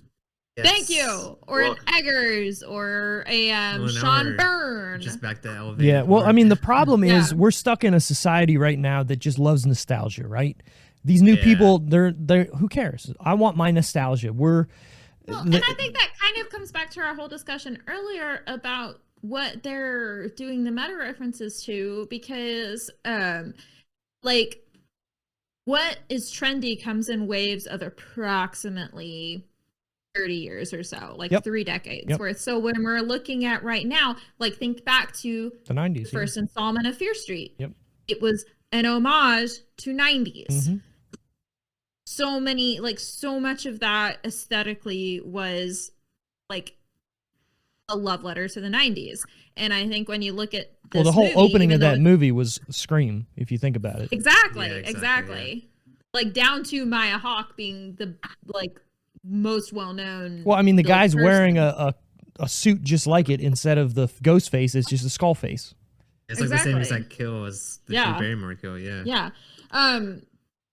Yeah. So I honestly though, what I would have loved is like some sort of meta commentary. And I was kind of like, there was like a half hope. I knew they weren't going to do this, but because it's such a fucking played out trope of like, oh, you're doing the killing, but you don't realize it because you're having some sort of psychotic break or whatever. Oh, no, I didn't and I want would have that. loved it No, if I she didn't had want this moment and she was like, oh shit, I've been doing these killings. It was me. And we had like this whole series of flashbacks, but then she finds out she's wrong. Like for it to just be completely like, no, that's done to death. Like we don't talking need about that Sam? twist. Yeah. Yeah, no, I get what you're saying. Like, she That would've thinks been she's fun and having a meta. psychotic Sure. break, but then she's actually not. She's only psychotic thinking that. And then it's a flat. Okay, I'm on board with that. Just because what you just said, this has been done to death already. I just, like, again, I wanted something new and different. I just didn't want Scream 1 again. But that's what they did. I think that earlier, we said, it's not unfair to compare these elevated horror movies, quote unquote, because the movie it literally name drops them. It's asking you to do that. Oh yeah, yeah. Okay. That's a bad idea. The thing I did idea. like at the end is when the girl says, "I still prefer the Babadook." I was like, all right, that's such a fuck you moment for these writers to put that in there. Honestly, they're saying fuck you to themselves. That's like, I prefer the elevated horror movies to the fucking they're literally saying that about their own movie. Well, and it's the thing same is, thing the Matrix did, honestly. Like, right, they're exactly. basically just saying like this movie doesn't need to exist if you ask me. So these movies that we're talking about, elevated horror movies, the reason why they're always going to be a little bit better is they make you feel something. You know what I mean? Where a scary movie, you feel scared, but like Hereditary, we talked about it on the episode we had. I think it's our highest rated movie still. It is, but it's one of those things that it makes you feel shit you don't even want to think about, you know what I mean, while you're watching it, where a scary movie, what I'm scared because there was a jump scare, or that's disgusting, or whatever, where Hereditary just makes you feel disgusting, you know what I mean? I'm gonna be honest, Hereditary was probably the only movie in theaters that my jaw actually dropped. Like that whole I know scene which part it is. It's definitely her head hitting the fucking attic. Exactly. Holy shit. I was just like, holy shit. There was so much about that movie that was... here's the thing. I love Ari Aster, and sometimes like when you're like, I love this creative person, I would love to have a beer with them. I don't want to have a beer with Ari Aster because I feel like we're going to get too depressed and like talk over our childhood traumas together. Like it's going to be a bad time, Right. Like, he has been through some shit the way he captures grief the way he does. Oh, dude, that dinner scene in that movie is so well done, and you know that you can't just do that. You have to be gone through it so much. That whole maniacally waking everybody up in the middle of the night to do it, to do that ritual. Like I've been through that in my life, and I was like, this is too real for me. Like I'm uncomfortable. I'm in this movie, and I don't want to be. I did not consent to this. Not only that, but like the whole part where he like whenever that his sister dies in the car and he like doesn't react and he just sits there and drives home. So many people, I've seen so many people take issue with that. No way. And, that's like, so well done. What do you do? Exactly. You're processing it. You don't know what's happening. Like you have no reaction. You just like that felt very real to me. He's in shock. That's what that is. He doesn't know what to do at that point. And then through the rest of the movie, it's PTSD for the demon to come in and take over him. Like it's so well fucking done. Yes. So if you're gonna talk shit about elevated horror, do something better then. Thank you. That's where I'm getting at. Prove it, Here's like otherwise, thing, why even bring it up? I like that they did that because you can like elevated horror and you can like stupid, dumb slashers. And I think my takeaway from this is that there's space to like both, and this whole dividing line between the two of them is fucking stupid.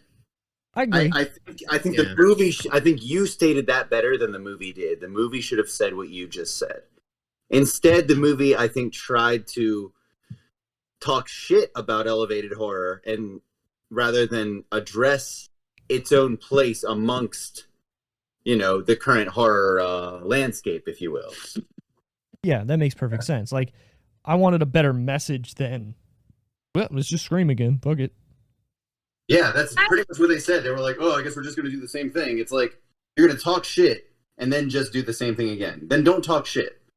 For me, watching this movie felt a lot like when we played Mario Odyssey, because there were some new elements, but it really wasn't any new ground. But it was such a love letter to the old fans while giving something to the new fans. At least Mario Odyssey didn't talk shit. That's my argument. Yeah, like taking shots at Sonic the entire time. Like, That's funny. All right, so let's get back to my notes because we keep fucking talking, which is fine. So the release date on this obviously is this week that we're in. Well, I guess not anymore. We're on Sunday, but it was January 14th, 2022. Still feels weird. It was my birthday present. Oh, well, happy birthday to you. They definitely knew it was meant for me. So. Yeah, good. Thank Good you. job. It was filmed September 23rd, 2020 through November 17th, 2020. Again, Feels like a really short filming period. well, what happens in this movie? Because they don't go to very many different places. There's not a lot of set pieces that happen. There's not a lot of like big things. I mean, they're in a hospital. They're at one house. They're at another house, and then they're at the ending house. I guess that is true. So I mean, Wow, oh, sorry, they're in Dewey's trailer. I forgot. Wasn't a lot. They went to Dewey's trailer too. I'm sorry. It was They filmed. had Sydney running on the boardwalk with a baby stroller. Oh, they did a baby. Which they had with Detective Kincaid. Yeah, I was wondering if it was because they kind of hinted it, right? Like they said the first name, that was it. I think. Yeah. Yeah, kind of cool. Yeah, we rewatched all of the movies this week, as everybody did. And the ending of Scream 3 is just so fucking funny when everybody is at her house. Oh, and the door's open? And no, I mean, the door opening and her not reacting to it is stupid. But like when they're like, hey, let's go watch this movie. And he's just like, I said, like, let's go watch this movie. It's like, so weird. Like, why the fuck is he part of this friend group now? Like, he's got no friends because he's got no friends. He's been married to the job. He's seen too much shit. He's got too much trauma. And now he can, like, trauma bond, but in a different way with somebody else. That's what it is. It's a codependent relationship. Maybe he's a real cool dude and we just don't know because they didn't show it. Maybe. I don't know. But this movie, the new Scream, was filmed in California and North Carolina. I don't know what would have been in North Carolina. Yeah, All of I'd be it? curious to know which scenes were in North Carolina. Yeah. So, all right, we're getting to a section here that we do on our podcast every week, which is the budget. So the weird thing with this is, obviously, we do normally older movies, which we know the budget and we know the box office that it got. So what I want to do, I want to guess the budget for the new movie and the original Scream, and then we're going to go and guess the overall box office of the original Scream, and then we'll talk about how much money this movie has made over this weekend. So, what do we think the budget of the new Scream was? I'm going to go to George. Okay. I'm going to go George first. I'll let you guys think. I don't know, man. Maybe. There's not a lot that happens in this movie. There's you know what I mean? Like, Yeah, I mean, maybe 30 million. Like, maybe 30 million. Like, nobody is even commanding it. There's not a lot of special effects. Maybe 30 million. okay. Just, I don't even know why. Because it's a big name for some reason, 30 million. All right. That's fair. What do you guys get? You got some big name actors here, and you're getting like some of the cast back. I feel like they probably want to be paid what they're worth for this. Well, let's be real. David Arquette is not going to say, hey, guys, I'm a huge name right now. I'm not coming back, guys. You better be giving me 15 to 20 million just to show up. He's got integrity. He's got integrity. He's wrestling right now, by the way. I know, it's so fucking weird. It's awesome, actually. He almost died in the ring. He got his throat slit by a piece of glass accidentally and just... Didn't he do like a whole Bob Ross thing and he painted angry little trees? I'm going to get to that in my fun facts when we get there, but yes. Okay. What the fuck are we talking about right now? David Arquette, the man, the myth, and the legend.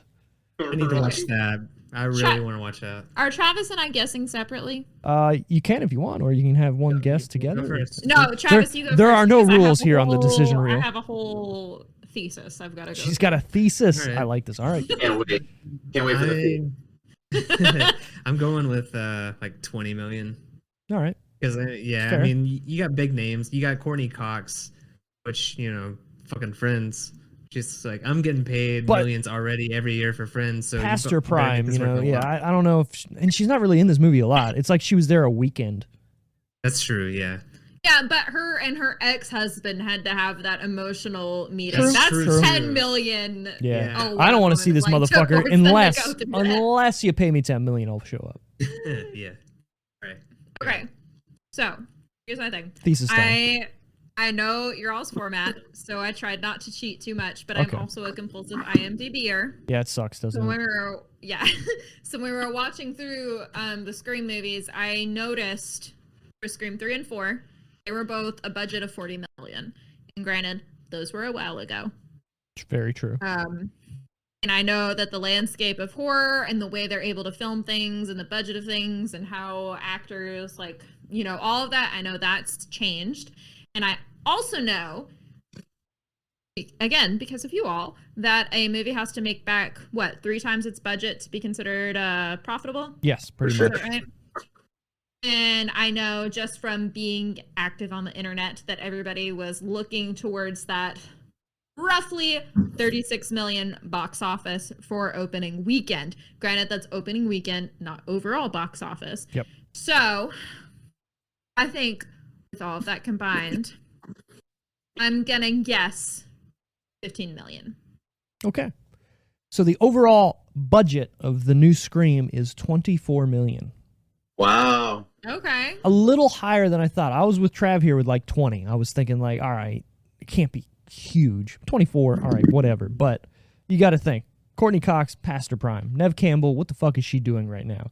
Dude, Courtney Cox is in her 60s and she looked fucking amazing. Do not call her past her prime. 60? She looked good in damn, The yeah, Longest she did. Yard, and then she got some bad plastic surgery and then got it fixed. So that's all I can see. She just looks like she's wearing a mask. I hate to say that because I really like her as an actress and everything, but I just can't look past it. So I apologize to Courtney Cox and the masks she is wearing. But She's really worried about your She's opinion. like 10 years She older should than be. David Arquette. good so. for David Arquette then. Or maybe good for her. I don't know. She's robbing the cradle there. But yeah, 24 million. So not bad. And then you touched on it. Yeah, the opening weekend so far, this has made 35 million. That's a lot. Yeah, that's really that's more than I believe Scream 3 made, or sorry, Scream 4 made. Is it really in like the entire run? Yeah. How did Surprised me. Scream 4 was dope. how did that Scream movie 4 bomb that was bad? so good. I love Scream 4 so much, and I do not understand the people that are so adamant that it's terrible. I think Oh, it's because no. when it came out, people didn't really want to see a Scream movie, and with the people that were in there, I don't know. Dude, I fucking love Sorry, Emma I take it Roberts. back. This is more than the opening Scream 3 weekend wasn't of great. yeah. This is more than the opening weekend of Scream 4. The overall box office of Scream 4 was 97 million, but the Pretty good. So. yeah the opening weekend for it was like 10 or something. Scream Okay. 5's already made like a quarter of that. Okay. That's Okay. pretty crazy. Yeah, I mean, what else is there? Not to take away from this, but what else is in the theaters right now? That's a good point. I can't Yeah. even think of anything. Spider-Man. Venom. Spider-Man, but yeah. that's been out for a month. Right, that's been out for a Spider-Man. while, so whatever. But opening weekend for Scream 4 was 18 million. Not a lot. Wow. All right, so let's guess now, unless you guys already know this, the original Scream's budget. Okay. No. So I know that Scream It came after Wes Craven did Wes Craven's New Nightmare. Which I But I also fucking know that love there and was- hate that movie at the same time. We've talked about this, I think, twice now. Yes.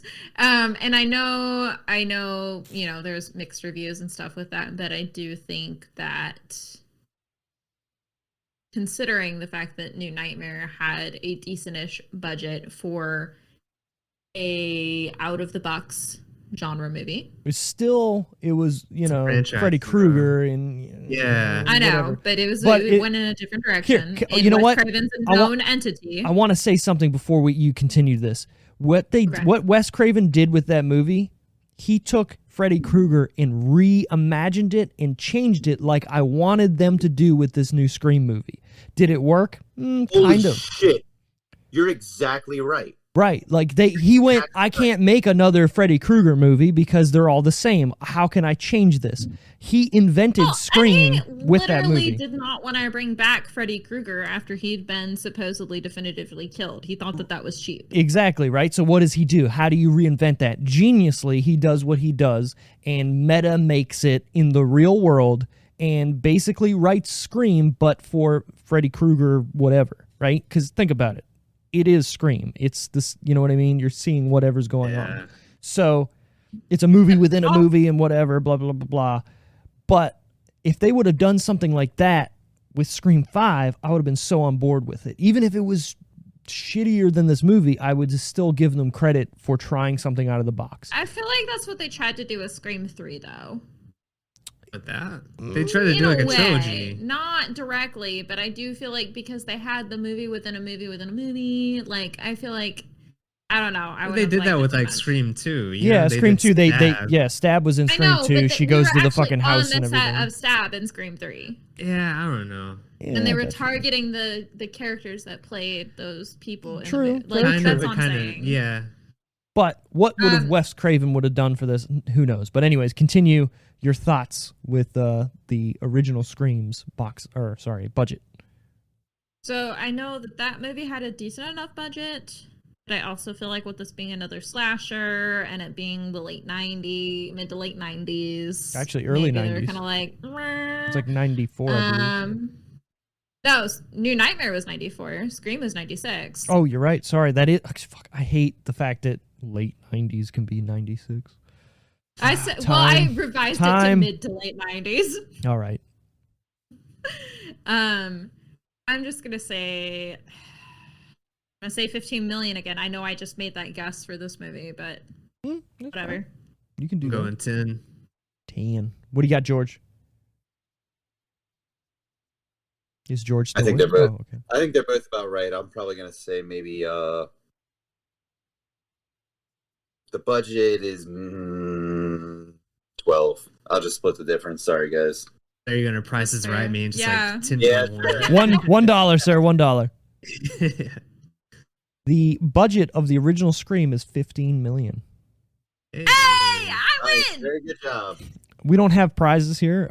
We do have T-shirts if you want to buy one from us, and we'll just say, "Hey, Buy one. buy one." That's your. Congratulations, you bought a shirt. You bought a shirt from the Decision Reel. If you guys, I do enjoy the shirts, but I am also just one that bragging rights is enough for me. yeah, Always. touche. Tried to do a plug there, but it's all good. All right, so No, I enjoy the shirts a lot, so it's fine. we got a I couple. bought a shirt. Oh, you did? What shirt did you buy? Your mother's favorite movie podcast. All right, I like it. We do. If anybody's listening and wants to buy a shirt, go to our website at thedecisionreel.com, hit the shop button, and it'll take you to our store. And we have, I think, like 6 or maybe 5 or 6 different shirts to choose from. They look kind of cool, I guess. My wife I think bought they're one. cool. Oh, one. Yeah. If George is buying it, everybody needs one. That's true. I only buy cool things. Only. All right, so the overall box office of the original Scream, what do we think that was? That was a big hit. I'm thinking it was like overall, like are we talking worldwide? Worldwide overall box office for when it's in the theaters. 150. Okay. God damn. Seconded. I'll say, yeah, I mean, fuck. I was going to say 130 was the number that came to my mind. 173. Damn. Damn! Ew. That's huge for a Insane. slasher type movie in the mid to late 90s. And, you know, coming off Wes Craven and doing what he was doing, you got to think, yeah, people probably went and saw a New Nightmare and was just like, what the fuck is this? This is not what I signed up for. So another Wes Craven movie, and it's something Freddy new. Krueger fan. What? And my mom is a big Freddy Krueger fan.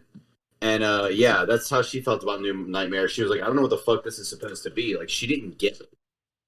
Well, and I can see that. Like, that movie is not a Freddy Krueger movie, but I still like it. It's a Wes Craven movie. Thank you. though, Yeah, it is. Right. It's So, fair, yeah, it's not called Nightmare on Elm Street. It's called New Nightmare. right. I think it's, if we're looking at the Freddy Krueger saga, it's definitely, you know, the first movie and then that one for me, and then all the other ones. Like, the second one's okay, but that even doesn't even feel like a Freddy Krueger movie to me either. No, it doesn't. It's so No, weird. that one's weird. I often forget that the second one exists. Yeah, I mean, Until Dream Warriors, you're saying? Yeah. Yeah. yeah. So I mean, but there are some good Freddy Krueger kills in that movie. But again, yeah, it's not really a Freddy Krueger movie. So, but getting on to what I want to go to, we're gonna do a top 10 box office that week of the original Scream. Again, we could do this, but what's in I was theaters, gonna say, right? I don't even know 10 movies that are in theaters this week. I know, you could exactly. Stump me with It's that probably right now. Scream, Spider-Man, and whatever else movie you fucking said, Venom or whatever. But Is Venom still in theaters? Yeah, they reissued yeah, it. it's so bad. Shit. Yeah. It wasn't good. Anyway, so top 10. This is 1996, the original Scream movie. So number 10, Daylight. I don't know what that is. What is okay? I believe it was a Stallone movie or something like that. It might have been. But number All I can 9. think of is the Matt and Kim song. Number 9, My Fellow Americans. Number 8, Jingle All the Way. Oh, fucking Arnold Schwarzenegger. Yeah, Jingle All the Way. I love that fucking movie. Dude, I tried to watch that this past Christmas, and Jesse shut that down as soon as she found out when I not. put it on. I love that fucking It's- dumbass. Yeah, It's one of those movies where, like, if you watch it today, you can't get through it, like, for the first time. No. But if you watched it, But unfortunately, now that's all Hulu thinks we want to watch. yeah, you know what? You're right. Every time I open Hulu, it's like, you want to watch Jingle All the Way. No, I don't. So funny. Yeah. Number 7, Mars Attacks. Oh, nice. Oh, fuck Ow. yeah. Tim Burton at his best. That That's movie, I you thought don't. that movie was older for some reason. Well, yeah, I think it's mean, supposed to feel feels that like way. it does feel. Yeah, it feels like early 90s. But I will say this: going back and watching that recently, there's way more people in that movie than you think there are. Yeah, and they all get murdered in like no set. Dude, Right. Jack Nicholson, like Pierce Yeah. Brosnan. Yeah, That movie's very good. it's really good. Number 6, The Preachers. Sorry, The Preacher's Wife. Had to go to the next line. The Preacher's Wife. Yeah, I didn't see that movie. I don't want to. I'm never going to. That sounds like the sequel to The Preachers. The Preacher's Wife. Yeah. And number 5, One Fine Day. I don't know any of these goddamn movies. Number 4, you might know this movie, Scream. Hey. Oh wow. Yeah, number 4. So I'm not going to do the whole let's guess the top 3. We'll just get through the top 3. So number 3 is 101 Dalmatians. With what's her name? Glenn Close. Yeah, Glenn Close. Number 2, Jerry Maguire. Oh yeah, of course. And number Tom Cruise 1, in his heyday. number 1, which I didn't think this would be number 1, Beavis and Butthead Do America. Dude, that movie's What? so fucking good. I knew that movie was kind of big when it came out, but I wasn't like, yeah, number 1 box office fucking movie. Hell yeah, I'm into that. Fuck Yeah. yeah. I that remember movie's good. playing the Super Nintendo version of that. That game was hard. wow. What? It was like I'm a huge fan of side scrollers always, but that one was like it was intense. I like it. All right, so we're going to get to George's favorite part of the podcast. Say it for me in the good Scream voice. The Tomatometer. Yeah, look at that. I like it. We're going to guess this movie, the 2022 Scream, because obviously it has a Rotten Tomatoes score right now. So out of 100%, unless you already know it, As of what time? as of right now, I'm Okay, staring so at it I've on my phone. seen it, So like, as of Fluctuate Sunday, over the weekend. So. right, as of Sunday, January 16th at 9:30 Eastern Standard Time, this is what the Rotten Tomatoes score would be. George, what do you think it is? 56. Oh, wow. All right. It just feels right. It feels just felt right. I got you. Okay. Yeah, I'm gonna go around like 65. Okay. I know last night it was at about 78, so I'm gonna guess 70 right now. All right. All 8% right. drop. So the critics score is at a 75 right now. Which means I technically win. You cheated. You cheated. You Wow. said I asked clarifying questions to make sure I wasn't cheating. Because if you'd said, "Oh, I wrote it down last night," I would have like abstained from the contest. But Well, you had a starting point. well, it's not my fault that I'm well informed. all right. Mm. Yeah. If this was on Peacock, you would see what the fucking score is because it just puts it on the screen. I hate that. Oh yeah, it does. Again, if I didn't have a movie podcast in which this was like a thing to do, I wouldn't care that there was a Rotten Tomatoes score on my screen. But I fucking care now. I just fucking ignore Rotten Tomatoes Yeah. and IMDb, honestly, because it's all just like it's the same as any review anywhere, where it's always the people that really love something or really hate something. I mean, You're it's right. Kind of like You're right. Like people who enjoy horror movies, like horror notoriously gets shit on at the like or at reviews no matter what. So you kind of learn to ignore it. Yeah. I mean, it's just like, okay, we go to order something on Amazon. I'm going to read the reviews. And if people can't tell me why they hate something, then I'm going to be like, well, I don't trust your 2-star review, Jeff from Arizona. Fuck you. You're only Jeff. reviewing it because you got a bad whatever that was. Like I think we talked about this on the episode that I came on your podcast for, the Blood Rage episode, where Yeah. you're only Yeah. going to review something if you love it and hate it, what you just said. Because if I watch something and I go, all right, that was all right, I'm not going to go, IMDb, that was all right. You know, I'm going to, if I hate it, I'm going to say, fuck this movie. I'm going to go tell everybody that this movie sucks.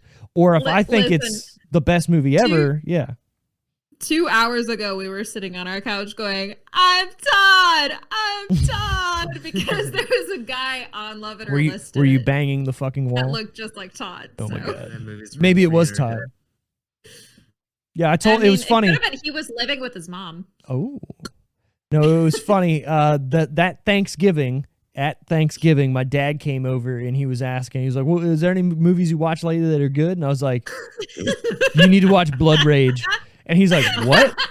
I was like, I'm not joking. Watch that movie. And I was like, there's no way you haven't heard about it. I mean, you grew up, whatever. And he's just like, all right, what's it on? I was like, it's on Tubi. He's like, what's that? I was like, it's an app. So he pulls his fucking iPhone out. This is, again, at Thanksgiving, at dinner, pulls his iPhone out, downloads the app, starts watching it as we're just sitting there. I'm like, well, I'm It all sounds right, like your sure. dad. If you want to Yeah, watch it, that's fine. He gets Just like through the beginning, because you know what happens in the beginning. Obviously, Yeah. there's titties and whatnot. And if anybody's Yeah, of ever course, listened to yeah. this podcast, my dad has the innate ability to smell out titties whenever they're on a screen. So we're fucking sitting here watching it on the couch, beside each other, like, all right, yeah, I know there's gonna be titties here. It was hilarious. And then he's like, he watches the scene where not what was the other, Todd and Terry. I always forget the other name. Terry fucking slashes the dude in the face, and then my dad just goes, all right, I guess I'll watch this later, and then puts his phone in his pocket and just continues the rest That's of his your day. dad, though. That is your dad. Yeah. It was fucking funny. I don't know if he ever watched it. I need to ask him, just because it's definitely worth a Dave recommendation if he would ever give one. That's my dad's name, obviously. So, anyways, so the audience score on Rotten Tomatoes, we can either guess it or I could just tell you. 86. This Alright, one's we're out of guessing. 100, right? Or Yeah, am I yeah. thinking Yep. of IMDb? IMDb's out of 10, Rotten Tomatoes Okay. out of 100. So, okay, 86 you said. 70. Yeah, I'll agree. Something around like 80. 84. Yeah. Wow. Hell yeah. It's a little I'm Most higher. really people good going at to see the this matometer want this a lot. time. Yeah, I mean, that was high for me. Anyways, IMDb, I'll just say it's 7.4. All right. Yeah, we say this every time. I feel like IMDb is normally where a movie should be, sort of. It's obviously the average and whatnot, but I feel like that's kind of where I'm always at, is I'm close to the IMDb score. I think a big part of it for me is where now Amazon and IMDb are connected. So, like, if I watch something on Prime, it'll be like, what do you rate this? And I feel pressured in the moment to be like, 8. You actually rate those? Sometimes. Wow.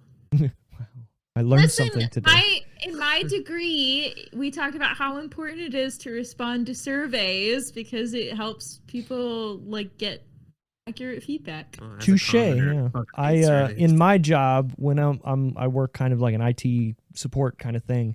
When I'm done my case, an email gets sent to whoever I helped, and they have to fill out a survey if they want. Obviously, they can fill it out or not, but if I do get filled out, then that makes me a better employee, apparently. So I understand that, and like I always feel guilty when I go to my doctor because they do the same thing. But what my problem is with the survey there, they'll be like, were the check-in clerks, med techs, nurses, and doctors helpful and friendly? And so like if 3 of the 4 of them were helpful and friendly, I don't want to say no. But because my doctor was a douche nozzle, like I'm not going to give him a good review. Right, like you can't encapsulate all 4 of those people into one question. Yeah, it's so messed up. It's definitely some Qualtrics fuckery. I like that. Like I hate it. So, Scream 2022. Who was your favorite character? Richie. Richie, really? Richie. Which one's Richie? Jack Quaid. Richie, and then the twins. Quaid. Who the fuck is Jack Quaid? Describe this person to me. Jack Quaid is not Randy Quaid. What's his Huey. fucking? What's his mother and father? Isn't it Farrah Fawcett and somebody? No, it's the killer. I got you. The killer. Yeah. It's not Randy Quaid. It's fucking not Randy Quaid. Randy Quaid and it's some actor that doesn't do anything anymore. Dennis Quaid and Meg Ryan. Yes. Okay, dig it. Yeah, Wait, that's their son. He's Meg Ryan's son? Yeah. Weird. I know. That is weird to me. Dennis Quaid, I'm like, yeah, that makes sense because of Quaid and all, but I'm gonna say I think Quaid. this time I think Dewey's my favorite character. All right, dude.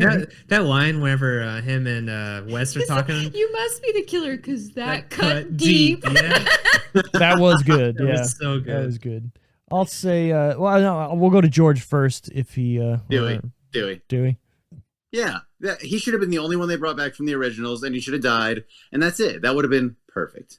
They call Sydney, and she doesn't want to get involved, and that's a wrap. Like, Gail, why are you even involved? Like, that's the only reason they killed Dewey, I think, is because they had to like bring them back somehow, and that's the only stakes that would make them come back. Maybe, blah. Yeah. And I mean, it is, Dewey's arc was perfect. Yeah, I will say my favorite characters, because I kind of can, is, Dewey or Randy, just because, Richie. Randy. Richie, just because I liked him. You combine Randy Meeks and Randy Quaid. I did. It's terrible. I got so much going on here. It's not even ridiculous to my own self. Anyways, Richie, before he was outed as being the killer, I liked his character, how he was like, let me watch all these movies on Netflix. Why are you watching them? I got to, research. I got to figure out what's going on here. Or everything that he would say, like, let's get the fuck out of here, or let's not do this, or whatever. I was like, this guy is smart. He's playing the game. And then I started thinking, I was like, he's playing the game because he knows the game, not because he just watched all the stab movies. This motherfucker's the killer. I was wondering how he watched that many movies in that short amount of time. I mean, kind of like whenever he went to the Dead Meat thing, it seemed like he was going for recaps at a certain point. True. Fair. But again, if he knows everything in reality, right, and he's on Reddit and whatnot, I did like the fact that the killers met on Reddit and that's how they, did what they did. That's realistic to me. I like that. Now, again, Dewey's whole thing, just like showing up being this retired cop because they made him retire, and it was a shitty way. He's fucking living in a trailer, whatnot. Answers the door. What do you want? I don't got time for you. I don't want to get involved, but obviously he's going to because he's Dewey. He gets in their car at that one point, and she's like, "What are you doing?" He's like, "Let's fucking go." And the only part I don't like is the fact that he should have shot her in the fucking head before getting to the elevator and then going, I'll be right back. Why? Gotta shoot him in the head. Double tap. Why? Why? For what? Why did you wait? Right. I'm going to say this. I don't even consider Dewey, Sid, and Gale to be a part of this movie, really, because they have so little screen time. Dewey has a lot. And he's got a decent amount.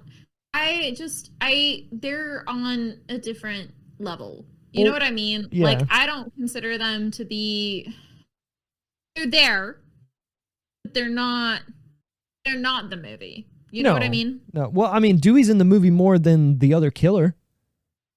Yeah, that's true. You know, like... Dude, That's a good point. Amber's face annoyed me. Like, she had such a shitty look on her face the whole time. Amber? Well, yeah, because she was... They did not get enough of her to really... Like, Yeah, they have the beginning part where they're all sitting around, just like in the original movie. They're all sitting around talking about their friends and whatnot, and she's the one that says some bullshit, and you're just like, fuck this bitch. And she said, oh, well, Tara's basically dead, which is weird, especially when later we get to the hospital and she's so protective of Tara.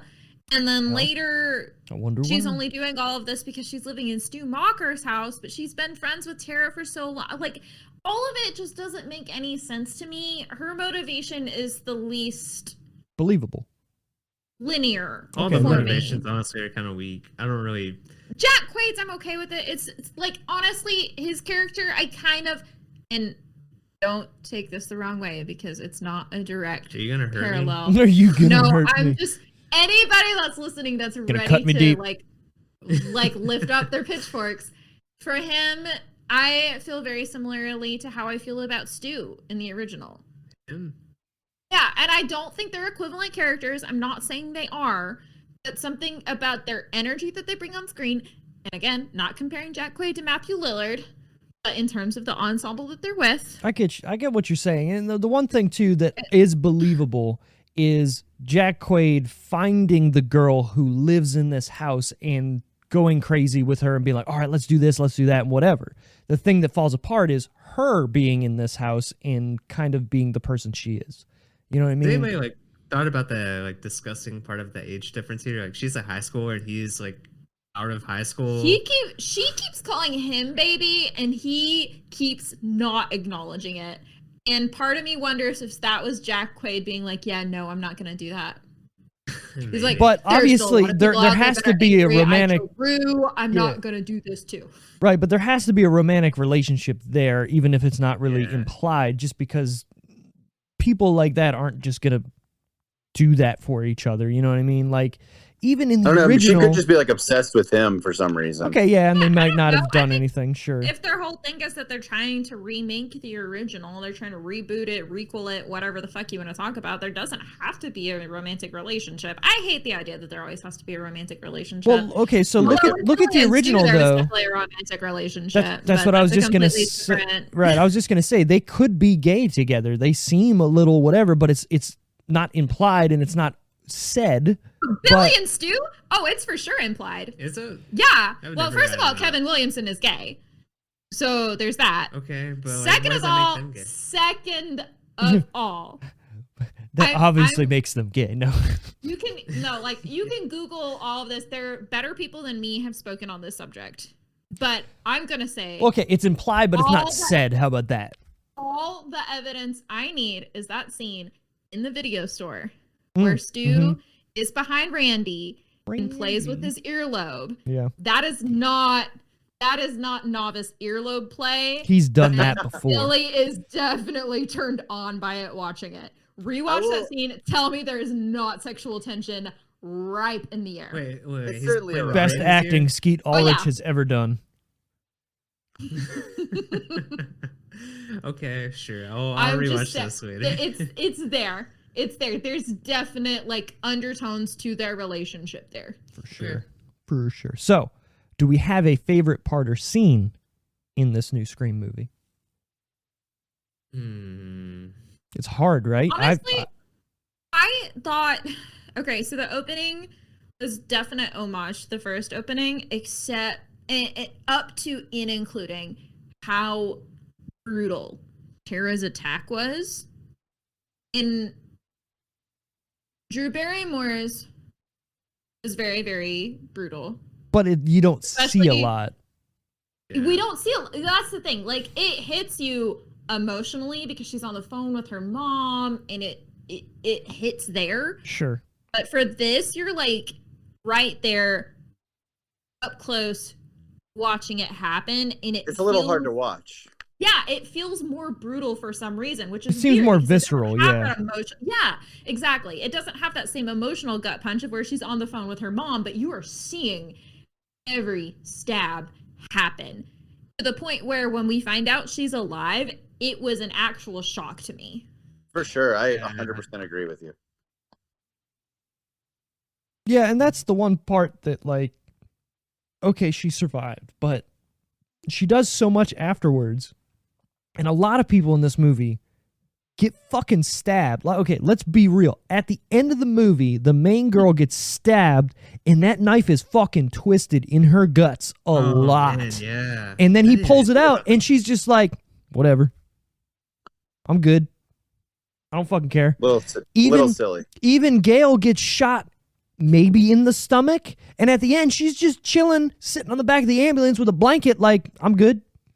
I'm not I literally dying. forgot that Gail got shot until you said that. Right. I She didn't comes see it. back in the house at the end, and she's just standing over like nothing's, I'm fine, whatever.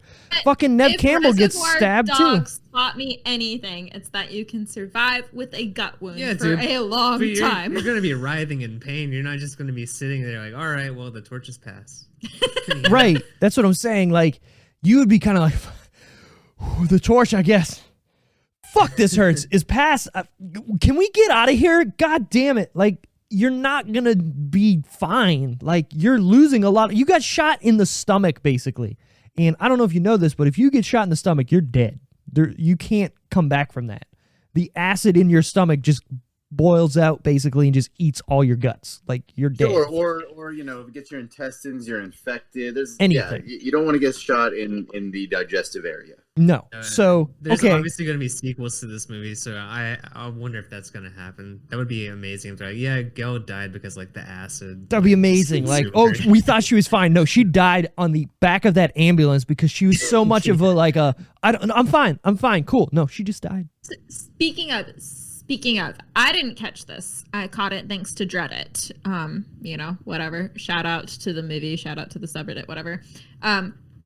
Kirby survived Scream 4. Confirmed. Canon. Oh yeah, she's on the YouTube channel. When they're looking at it, she's on the corner. It says something like "interview with Kirby" or whatever. That was cool. Yep. I thought she was a great thing in that movie too. And it's funny, like all the Scream movies had like the big cast of like the new like it people in Hollywood. This movie did not have that.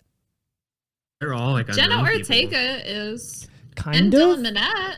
Dylan Minnette isn't really like a big name. though. Not anymore. He was in some stuff a couple years ago, but now what is he doing? This movie?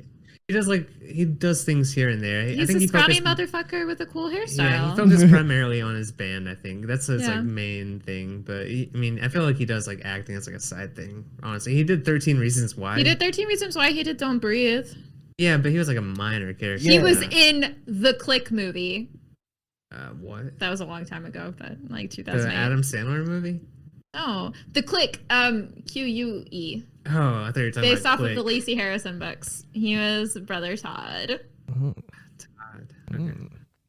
Interesting. George, did you have a favorite part or scene? Dewey. Oh, okay.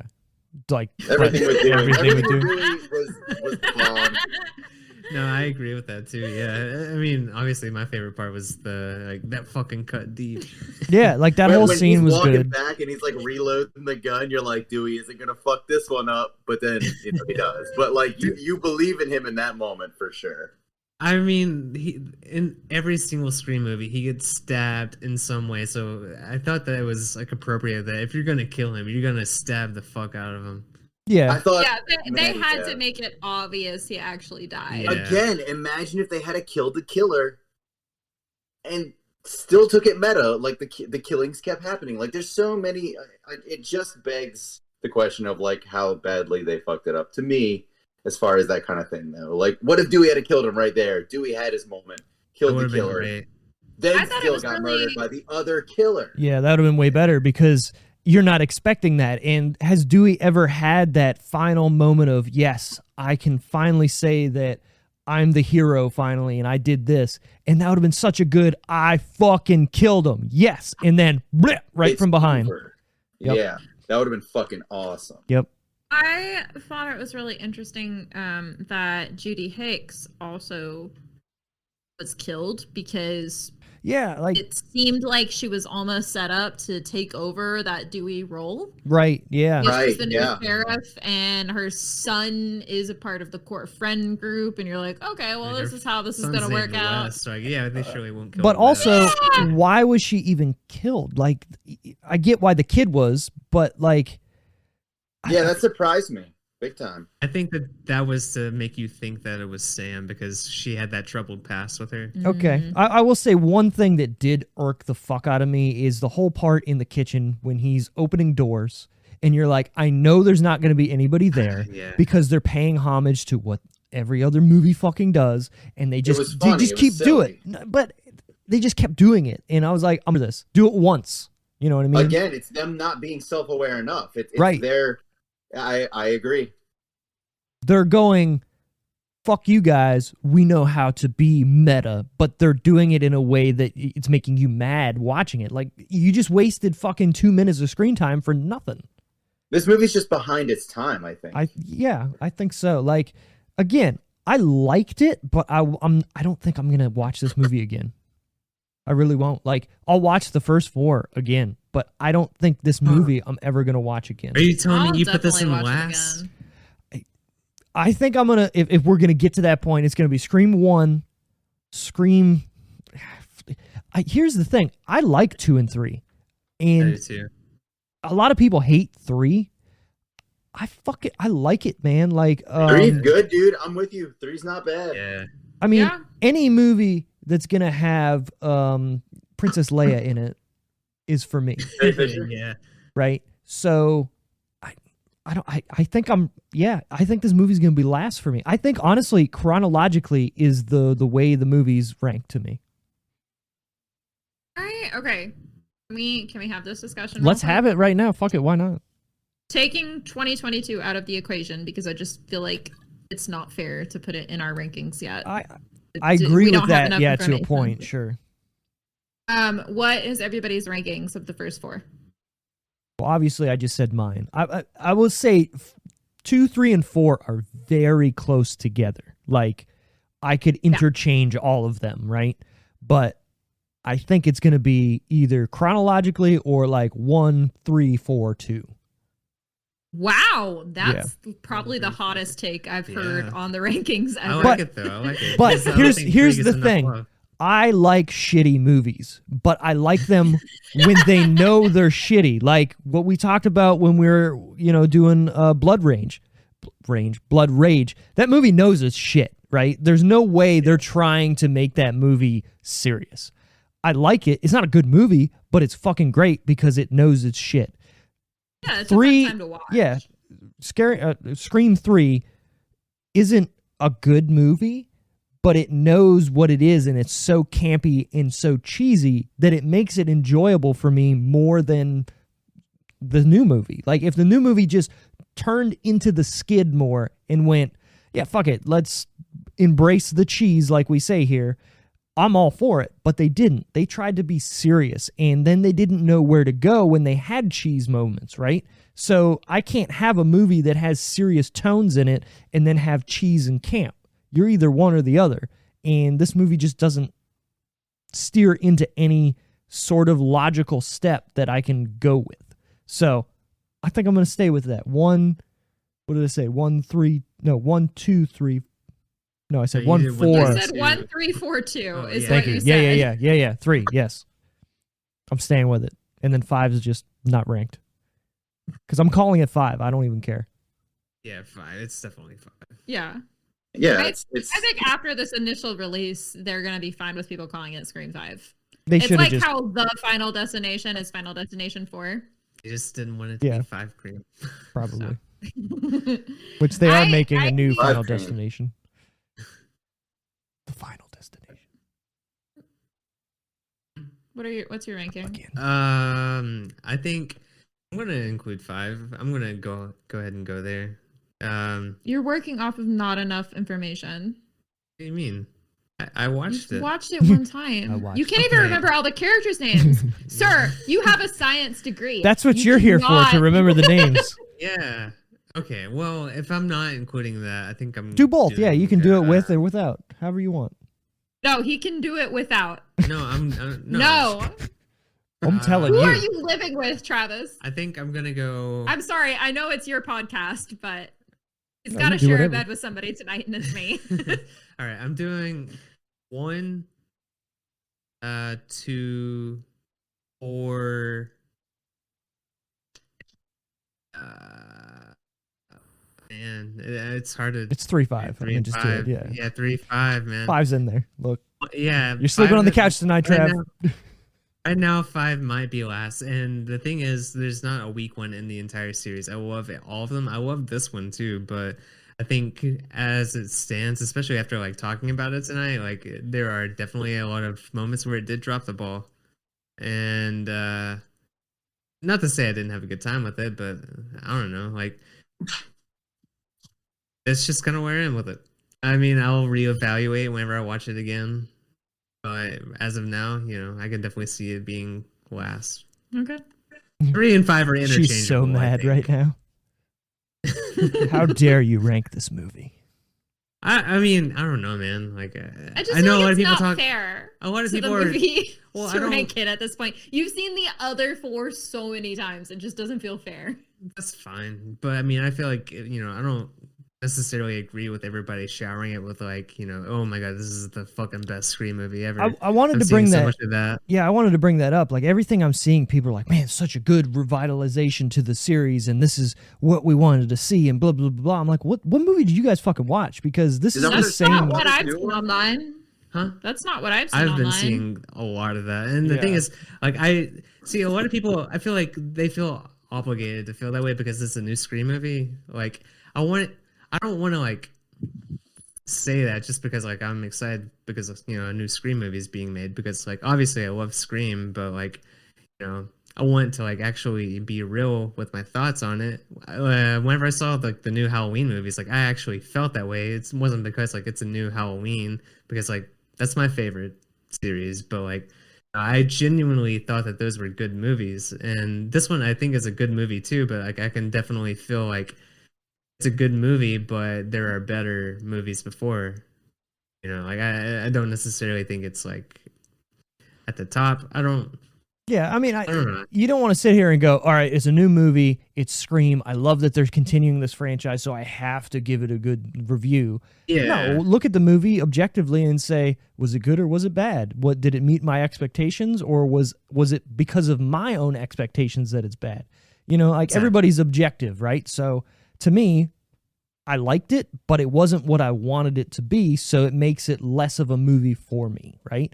But that doesn't mean that somebody who goes, man, this movie is fucking great because it's exactly what Scream was, and I love that it was exactly Scream 1, but they just remade it. Okay, if you like that, you like that. I don't like that. So that's my own problem because I wanted this movie to do something different. No, that's fair. All right, I want to hear George's. One is obviously the best. Two and one kind of go hand in hand to me. This is a great sequel. And then 4, 3, 5. Yeah. All right, so Four is very, very good. It's the meta movie we needed at the time. And 3's not great, but I like it more than 5. I didn't like 5 really. I just think it was weak. It just didn't have any balls, man. And if this movie came out as, like, let's say this was the second movie, there was no other movie in the Scream franchise, and this was the direct sequel, and it came out this many years later, I would be fine with this movie, right? Because it's not doing stuff that already happened because it didn't happen yet, right? So I'd be like, all right, cool, this works. But because we've seen this so many other times in 3 other movies, and they're not changing anything with the formula, do something different. You're 5 movies in. You know what I mean? Like, Also, listen, this movie is begging. It is absolutely begging you to compare it to movies that do all of these things better. It's putting itself in that weight class with the dialogue. Like it shouldn't have done that. If it didn't sit there and pretend it was better than it is, it would have been fine. But I'm like borderline offended that it's like talking shit at elevated horror. You're so mad. All right, so we got one other. I want to hear Jess's top. Whatever. Oh, 1, 4, 2, 3. 1, 4, for sure. 2, 3. Yeah. 4 is an easy second for me, just because I like the new take that I like that they changed it up for a new generation. Kind of how I feel about part 5. Okay. 2, I feel like got messy, which I know was all stuff that happened in terms of production, and that's fine, and I'm okay with it. And 3, I love. Like they're all very, very close for me. And I only have that ranking so readily available just because it's something that comes up so much when you tell people Scream is one of your favorite horror franchises. Like, you get used to having this discussion. I think they're all great. I am down to watch any one of them at any time in life. Yeah. They are very like digestible movies that you don't need to. How would I say? This is gonna sound bad. You don't need to pay attention, right? But they're fun movies, and there's nothing like too serious about them, and that's what I do like about the Scream movies. But really, what bothers me about part 3 that puts it in last place for me is that there's only one Ghostface. That is weird. And this one, they make a point saying there's always 2 of them. Roman, there's not right? always 2. Roman. There's been one where there's 1. Yeah. Yeah. So that's the only sticking point for me. And you can make the argument that they're trying to do something different. Well, I mean, like, it's fine. I don't, because Ghostface at its core is like only mostly competent. You know what I mean? Yeah. That's why Ghostface is not a consistent person, is because it's always somebody different behind the mask, and Ghostface is always getting the shit kicked out of them. And it makes sense to have 2 different people there, because otherwise, like, how is all of this happening? So in the third one, there's so much stuff that's happening, and Roman has to be way more omnipotent than he actually, like, realistically is. Yeah, there's parts of that movie in the beginning that just don't make sense. Yeah, so that's really my only big mark against 3. Everything else about it, like you said, it's camp. It's stupid fucking fun, and I enjoy watching it. I'm not bothered by a lot of the things other people are bothered by it. I just wish there had been a second Ghostface to kind of, like, brush away some of those, like, that seems a little bit far-fetched. Yeah. Well, we're missing one other Scream movie, if you don't know, and that hasn't. I mean, there's a monkey that is Ghostface. If you've ever seen Jay and Silent Bob, we can cut him Back. off now. If you ever seen Jay and Silent Bob Strike Back, there is a monkey that is Ghostface, and Shannon Doherty's in it, and Wes is in it as well. It's hilarious. I don't even care if it's like 5 seconds of the movie. I don't remember this. You don't remember in Jay and Silent Bob Strike Back, they bust onto the set of Scream? I don't remember this. It's like right at the it's towards the end. That way that they're on the scene, like at the studio in part 3? Yeah, exactly. That's the exact reason why they're there. Yep. They each were in each other's movies at that time, and it's fucking hilarious. Because it's Miramax, and that's why. But anyways, I mean, I have some fun facts here if we want to get to that. Yeah. All right. The fun facts of the fucking week. David Arquette, who is a certified Bob Ross painting instructor, taught several of the cast members how to paint like the legendary artist during filming breaks. Dude, this guy's like a Renaissance man. He's like doing wrestling and painting. Like I Bob know, Ross. right? He's just trying to do everything he possibly can do. And you know what? It's amazing. Good for him. I know. With its release on January 14th, 2022, it will have been 25 years and 25 days since the original film, which came out on December 20th, 1996. Ooh. It was kind of a cool little fun fact there. This is the first Scream movie not directed by Wes Craven, who passed away sadly in August of 2015 from cancer. This film is dedicated to him at the end credits. Or Wes. Yeah. A lot of people are sharing that too, which is kind of cool, just the for Wes thing and everything. In an interview on the Drew Barrymore show, Jenna Ortega said the cast watched the first Scream movie on a projector as they ate popcorn on Halloween night in 2020. Cute. Yeah, that's kind of cool. I mean, why not, right? As you're filming and let's watch it. It's kind of meta when you think about it, because what do they do? All the other movies, especially in 4, they have that, what is a party or whatever at that barn? Stab-a-thon. Dude, I want to see like an actual stab movie be made. How cool. God, I would love that. All right, how cool would it be for them to just start making the stab movies? That would be awesome. That would have been the That meta would be movie the we true need meta. too. Yeah. Like why we the just fuck sit not? down for Scream 2022 and it's stab one. Yes. Or instead of They don't making even it, tell anybody. The marketing doesn't tell anybody anything. That would have been awesome. Yeah. or just make it a Netflix fucking series or something, and it's just stab, and they're going through the movies or something. Like that'd be fucking wild. Listen, don't give Netflix another Scream TV series. They didn't do it. It was MTV that did it.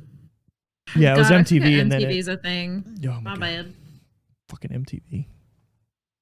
Dimension Films lost the rights to the Scream franchise that they had since the first movie in 1996.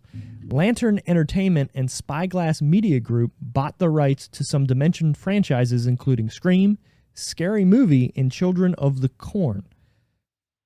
The one thing I want to say with that is the fact that Dimension had Scream and Scary Movie together. Yeah, I would have never guessed that, but I guess it kind of makes sense. They're making Hell fun yeah. of their own movie. And I'm just going to say this, and I'm going to put it out there. I think the first Scary Movie can be involved in the Scream series talk. I think So you can. good. It's The first Scary Movie is very, very, very good. Yeah.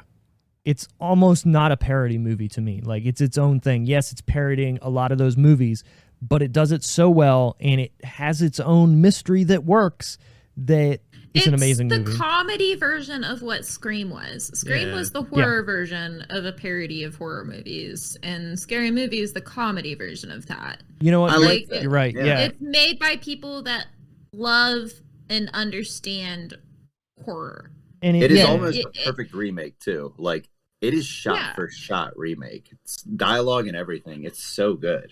Oh, it is. It definitely feels like one What of are those you like waiting for? yeah.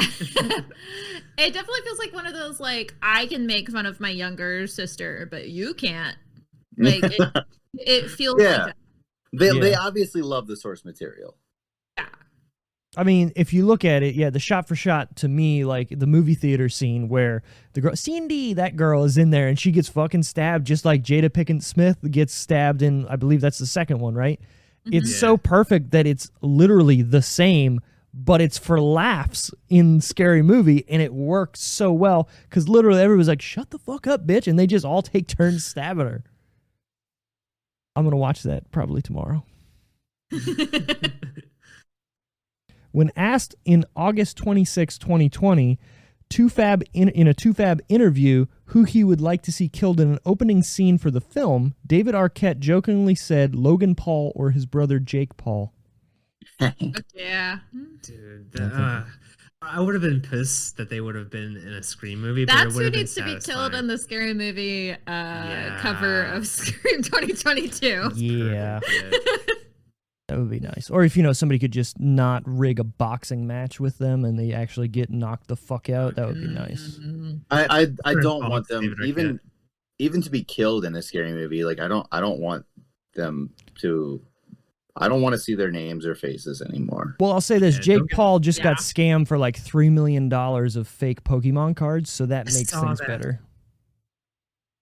That's what you get when you're a fucking piece of shit. I know, right? Or when you have so much money that it doesn't fucking matter. Yeah, $3 million in Pokemon cards? Yeah, sure. Who the fuck is selling Pokemon cards for $3 million? Dude, that is a crazy business right now. It's really weird. I'm really I don't mad even at know all. the details. Shit, I need to get on that because I have some first edition cards that are You can like make a lot of money. mint in sleeves that I probably should look shit. into. You actually should. Side story, my brother at the time, this was like 97, 98, we went to Walmart in Buffalo. We lived in Canada. This was going over the border at the time, and my grandmother bought us 1 pack each of Pokemon cards. I got a holographic Mewtwo, which I still have, and then some other kind of cool cards. My brother got first edition Charizard, right? If he still had that today, that would be worth so much fucking money. You know what he did? He fucking traded it for a pack of gum. Dude, it's like the whole Bitcoin shit. Oh, right. Like, you're right. Like, how would you know? Like, what was it? Blizzard had some tournament, and if you won it, you got, or no, sorry, if you came in like the top 5, you got like 6 Bitcoins or 100 Bitcoins or something, and at the time it was worth like a couple cents. 100 Bitcoins today, Jesus Christ. What's a Bitcoin, like $46,000 or something right now? I'm going to be honest, cryptocurrency is still entirely foreign to me. I don't understand it. I understand I it don't know to a point. I own some stuff, but let's look. I'm going to look at it right now because I have my own portfolio. A Bitcoin right now is $43,000. One. God damn. So if you had 100 of those and you kept them, all right, you're doing pretty good. I kept my little golden Charizard that I got from McDonald's. Because Oh, I yeah, thought that yeah. was gonna be I had those valuable when I was an too. adult.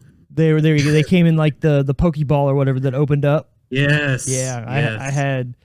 I had 2 of them. I think I had a Mewtwo and then something else. It might have been the Charizard. I don't remember. I'm gonna have to find it, see how much they go for on eBay. Probably nothing. No, nothing. I guarantee it. To avoid any potential plot details from being leaked to the public, several different versions of existing scenes in the film were shot, along with multiple versions of the actual script being written, as plot details being leaked by cast and crew members has famously been a problem with this franchise. The most notable example being Scream 2, which had to be almost entirely rewritten when an extra leaked the script to the public. That's crazy. That actually makes me really excited to see any extras that they include on the DVD or whatever when that comes out. Right. Yeah. I mean, that'd be kind of cool if they're like, hey, we did this, or we're thinking about doing this, or this is like the fake shit that we did, you know. But yeah, the entirety of the end of Scream 2 was rewritten with Billy's mom was going to be the sole, I believe, killer, and the other guy wasn't actually going to be in it. It was going to be Jerry O'Connell was going to be the killer. Right. And then Cotton or whatever was going to be involved in something too. I think he was going to end up like shooting somebody and then just kind of killing people anyways. Sort of like what we wanted with this. But whatever. Like the previous 4 Scream films, Roger L. Jackson is actually on the phone with the characters as Ghostface. Nice. It's Mojo Jojo. Yeah. That's kind of cool though that like while filming he's actually on the phone with them talking and shit. That is cool. That adds to it because obviously most productions they don't. The only other thing I want to say that kind of bugs me about this movie, who still fucking has a landline? That kind of took me out of it a little bit too. Like I know that's kind of it's like a necessity for a Scream movie, but really, I know that my mom has a landline. Jesse's looking at me right now. She only has that because it's a business and she doesn't want to lose her phone number because, you know, that's what people remember. That makes sense. You know, that's like an actual house. You know, nobody at a house is going to have a landline anymore. Again, like some people do, some people don't. I get it that, okay, yeah, whatever. But they do, you know, obviously involve the cell phone in it too. So that's where I'm like, okay, cool, whatever. Obviously at the end, you're like, well, it makes perfect sense now how he didn't clone the phone. That was just her fucking, you know, texting her saying, this isn't whoever. So that makes sense. But the whole how she unlocked the doors and stuff too, maybe her friend gave her the thing to unlock it as well. That would work, but I don't know. I don't know. That's one I didn't really think too much about. It's like one of those things like it's just the opening. I know. Yeah, I definitely overanalyze things to a point where I shouldn't because it ruins things for me, but my brain doesn't let me not do it. And it's hard not to with this series, especially. Right. When you're trying to be serious in this, then I have to look at that. So, Yeah. yeah. Initially titled Scream 5, the numeral was dropped for the title to make it very clear that this film, though a direct sequel to Scream 4, was a relaunch of the series since the fourth film was supposed to be a start of a new trilogy that never happened due to the low box office return and Craven's death. I would have loved to see them mention 4 a little bit more. Like maybe they're passing around the video of what happened with Jill or something, you know? I mean, yeah, you're right, because obviously you can't say that it's not canon or it didn't happen because you say we got Kirby in a little YouTube clip or whatever. Obviously, her niece is the one who did all that. You have to say something about that, but they don't. I mean, well, in reality, they don't really say anything other than the first movie. So, I don't know. Like, obviously, all those movies have to be canon because you have to get to 4 for the other movies to make sense if you're going to put Kirby in a YouTube fucking clip, right? So, I don't know what they're trying to do. This film was delayed from 2021 in its initial release date of January 14th to January 14th, 2022 due to, obviously, the COVID-19 pandemic. Yep. They were supposed to have a red carpet ceremony and everything, too, like the week before, and they had to cancel all that as well, just because of Omicron and all that. Ooh, you know what, George? Give me a good Omicron. Omicron. Yeah, that's pretty good. That's pretty good. I like it. All right. So the other thing I just kind of want to mention or ask you guys is what was redeemable about this movie? Like, what does it set up? Where does it go from here? Like, why are all these people always wanting to be Ghostface, and like, why not just be like anybody else? Like, why does it always come back to that? Like, I just don't know where you go with this, because if this is supposed to be the new start of, you know, Scream, I don't understand where you're going with this. It's literally the same setup as the first movie at the end of this. I feel like, I mean, the other, like, if you take like 2 and 3, they were just kind of sequels to a slasher. They all kind of eventually became what they were kind of commentating on. So I don't really think that this is going to deviate too much from that. They're definitely doing a sequel to this. Oh yeah, there's already plans. Yeah, they're just gonna build off the cast that they set up, and I guess they're gonna just, I don't know, just kind of keep up with the status quo. I think it is definitely, so like we see these other franchises where the serial killer is the same throughout. You know, we've got Michael Myers, we've got Frederick, we've got Jason Voorhees. Like, we've got all of that, and in the canon of the Scream franchise, the Ghostface killer was real in Billy and Stu, but then became immortalized in the Stab movies, so it became kind of like twisted, especially when you look at 4 and 5. Mm-hmm. You know, it's all about people that are so enamored by a legend that is based in actual real fact, and they see that looking them in the face in Sidney Prescott. So I kind of like that it's not somebody that just keeps surviving somehow or being brought back to life or whatever. I like that it's different people, and I like that there's so much more focus on the trauma of surviving those events too. Because until this one, the Scream franchise was largely, it wasn't Ghostface's story, it was Sidney's story. Right. So I am really interested to see how this new team addresses that perspective of it. Yeah, with Sydney, it makes sense because like everybody's trying to recreate the initial trauma. With this one, it's going to be different. I don't know. I've seen people theorize that Sam is going to be the killer eventually because Billy's influence is going to just have so much pressure on her that she's going to cave to it. Here's my thing. The flashes with him were a bit too contrived for me. Mm-hmm. I don't think she was a bad actress. I just feel like the rest of the cast was Outshined better her. than Yeah. her. Yep. I was gonna bring that up, but I hadn't yet. And I would love to follow Tara. Yeah, she was better. Loved her. Yeah. And Jenna Ortega's a rising star, so I don't know.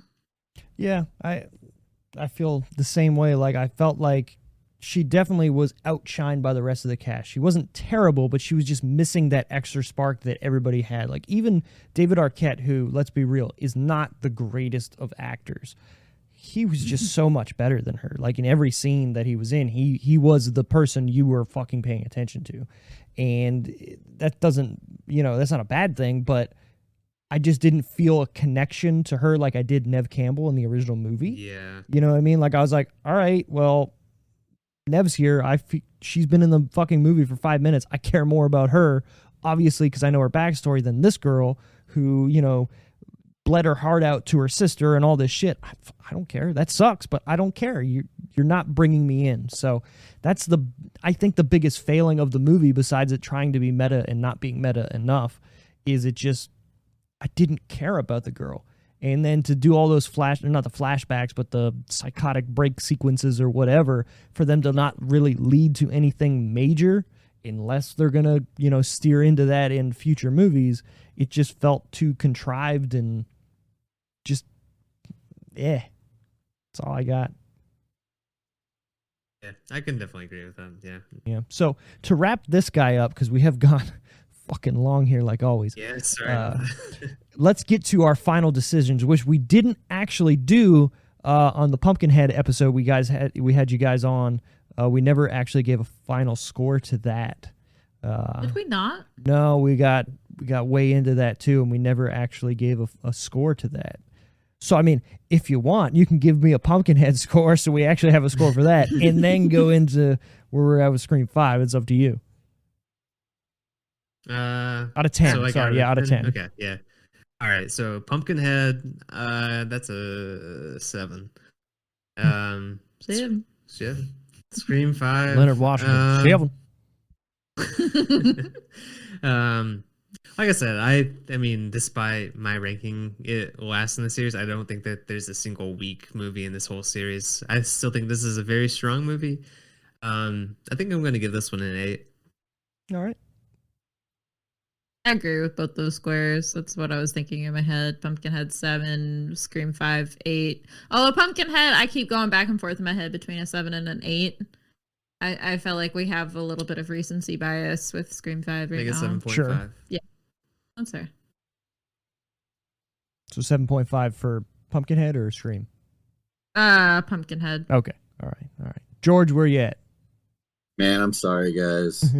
I'm gonna give them both 5s.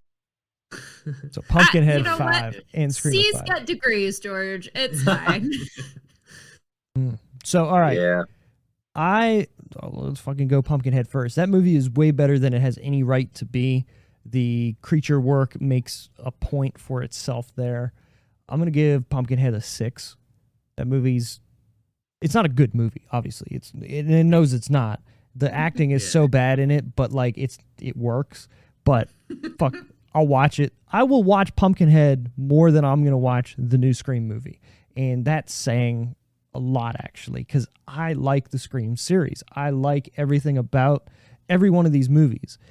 Scream 2022 upset me while I watched it. Like, the movie was over, and then it put on the 4 West, and then he slashed the screen. I was like, okay, we're not going to get after credit scene. I'm fine with that. But what did I just watch? Like, I wanted so much more. They promised so much more. The trailers made it look like we're going back to the original house and it's going to be fucking crazy and blah, blah, blah, blah. But they just did the same bullshit that is in the first movie. And it works in the first movie, but fucking 30 years later, it just falls flat for me, especially when you're trying to poke fun or say things to other styles of movies and then not deliver on it. So I'm more with George. I'm at like a 5 for Scream 2022. It's just... some of the kills, really let me down. And I think it's my own fault for going in with such high expectations. Through the half point of the movie, I was like, okay, they're going to do shit. and it's going to be crazy, and they're talking about it. And I saw some cool kills like that. The knife through the neck, I was like, ooh, that's fucking awesome. But Sick.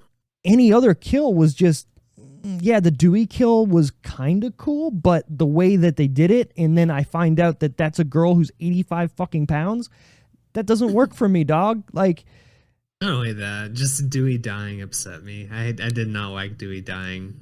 I would have rather Gale die the same way than Dewey going out like that, because he didn't have a redemption arc. He didn't help somebody. He didn't save somebody really from dying. Yeah, he saved the girl in the wheelchair, but in reality, did he?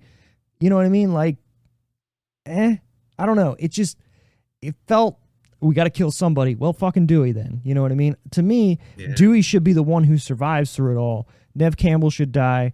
Fucking, what's-her-face, Gale should die.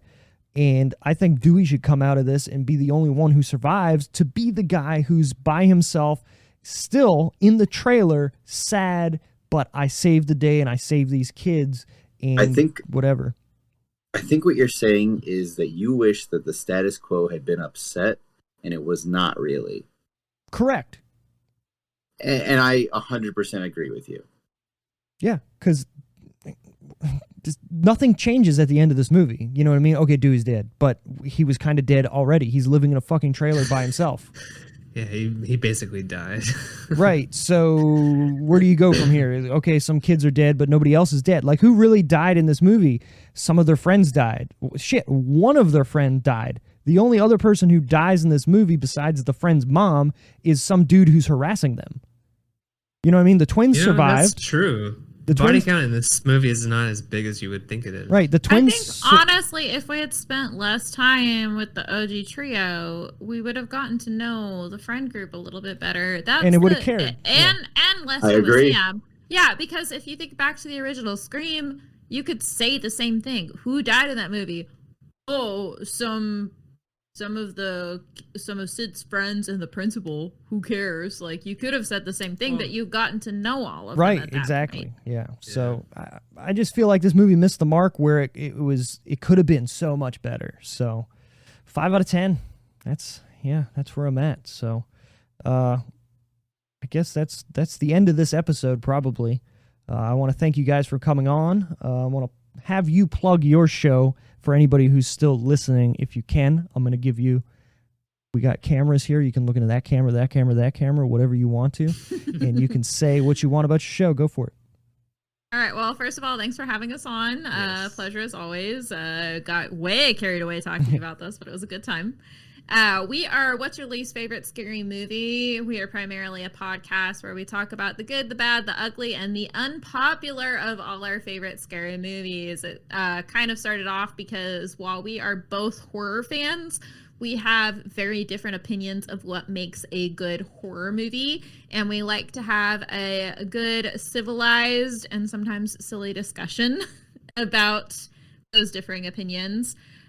We have a website, what's your least favorite scary movie.com, and Instagram, least favorite scary movie podcast, Twitter, least fave pod. What else do we have? We're everywhere. Just Google it. It's fine. It's just Google it. Yeah, everybody's everywhere nowadays. I mean, you gotta have to be, and you gotta play the game, right? So again, I thank you guys for being on this episode. I thought we had a very good discussion about the new Scream movie and some other shit, because it always happens. We do go off the rails here on the Decision Reel. It should be called Off the Rails Reel or some shit. I don't fucking know. Off the reel. Off the reel. Oh, off the reel. Look at that. Man, maybe we'll just change it all up. I don't know. But hey, for anybody who's still listening out there, I appreciate you guys staying with this for probably our longest episode at this point, but I think it all really works. Again, you can find us on the Decision Reel everywhere else. We got a website. We got merch. Check it out. Leave us a fucking review. Drop a favorite. Whatever. Fuck it. I like it. Thanks, guys. Peace out.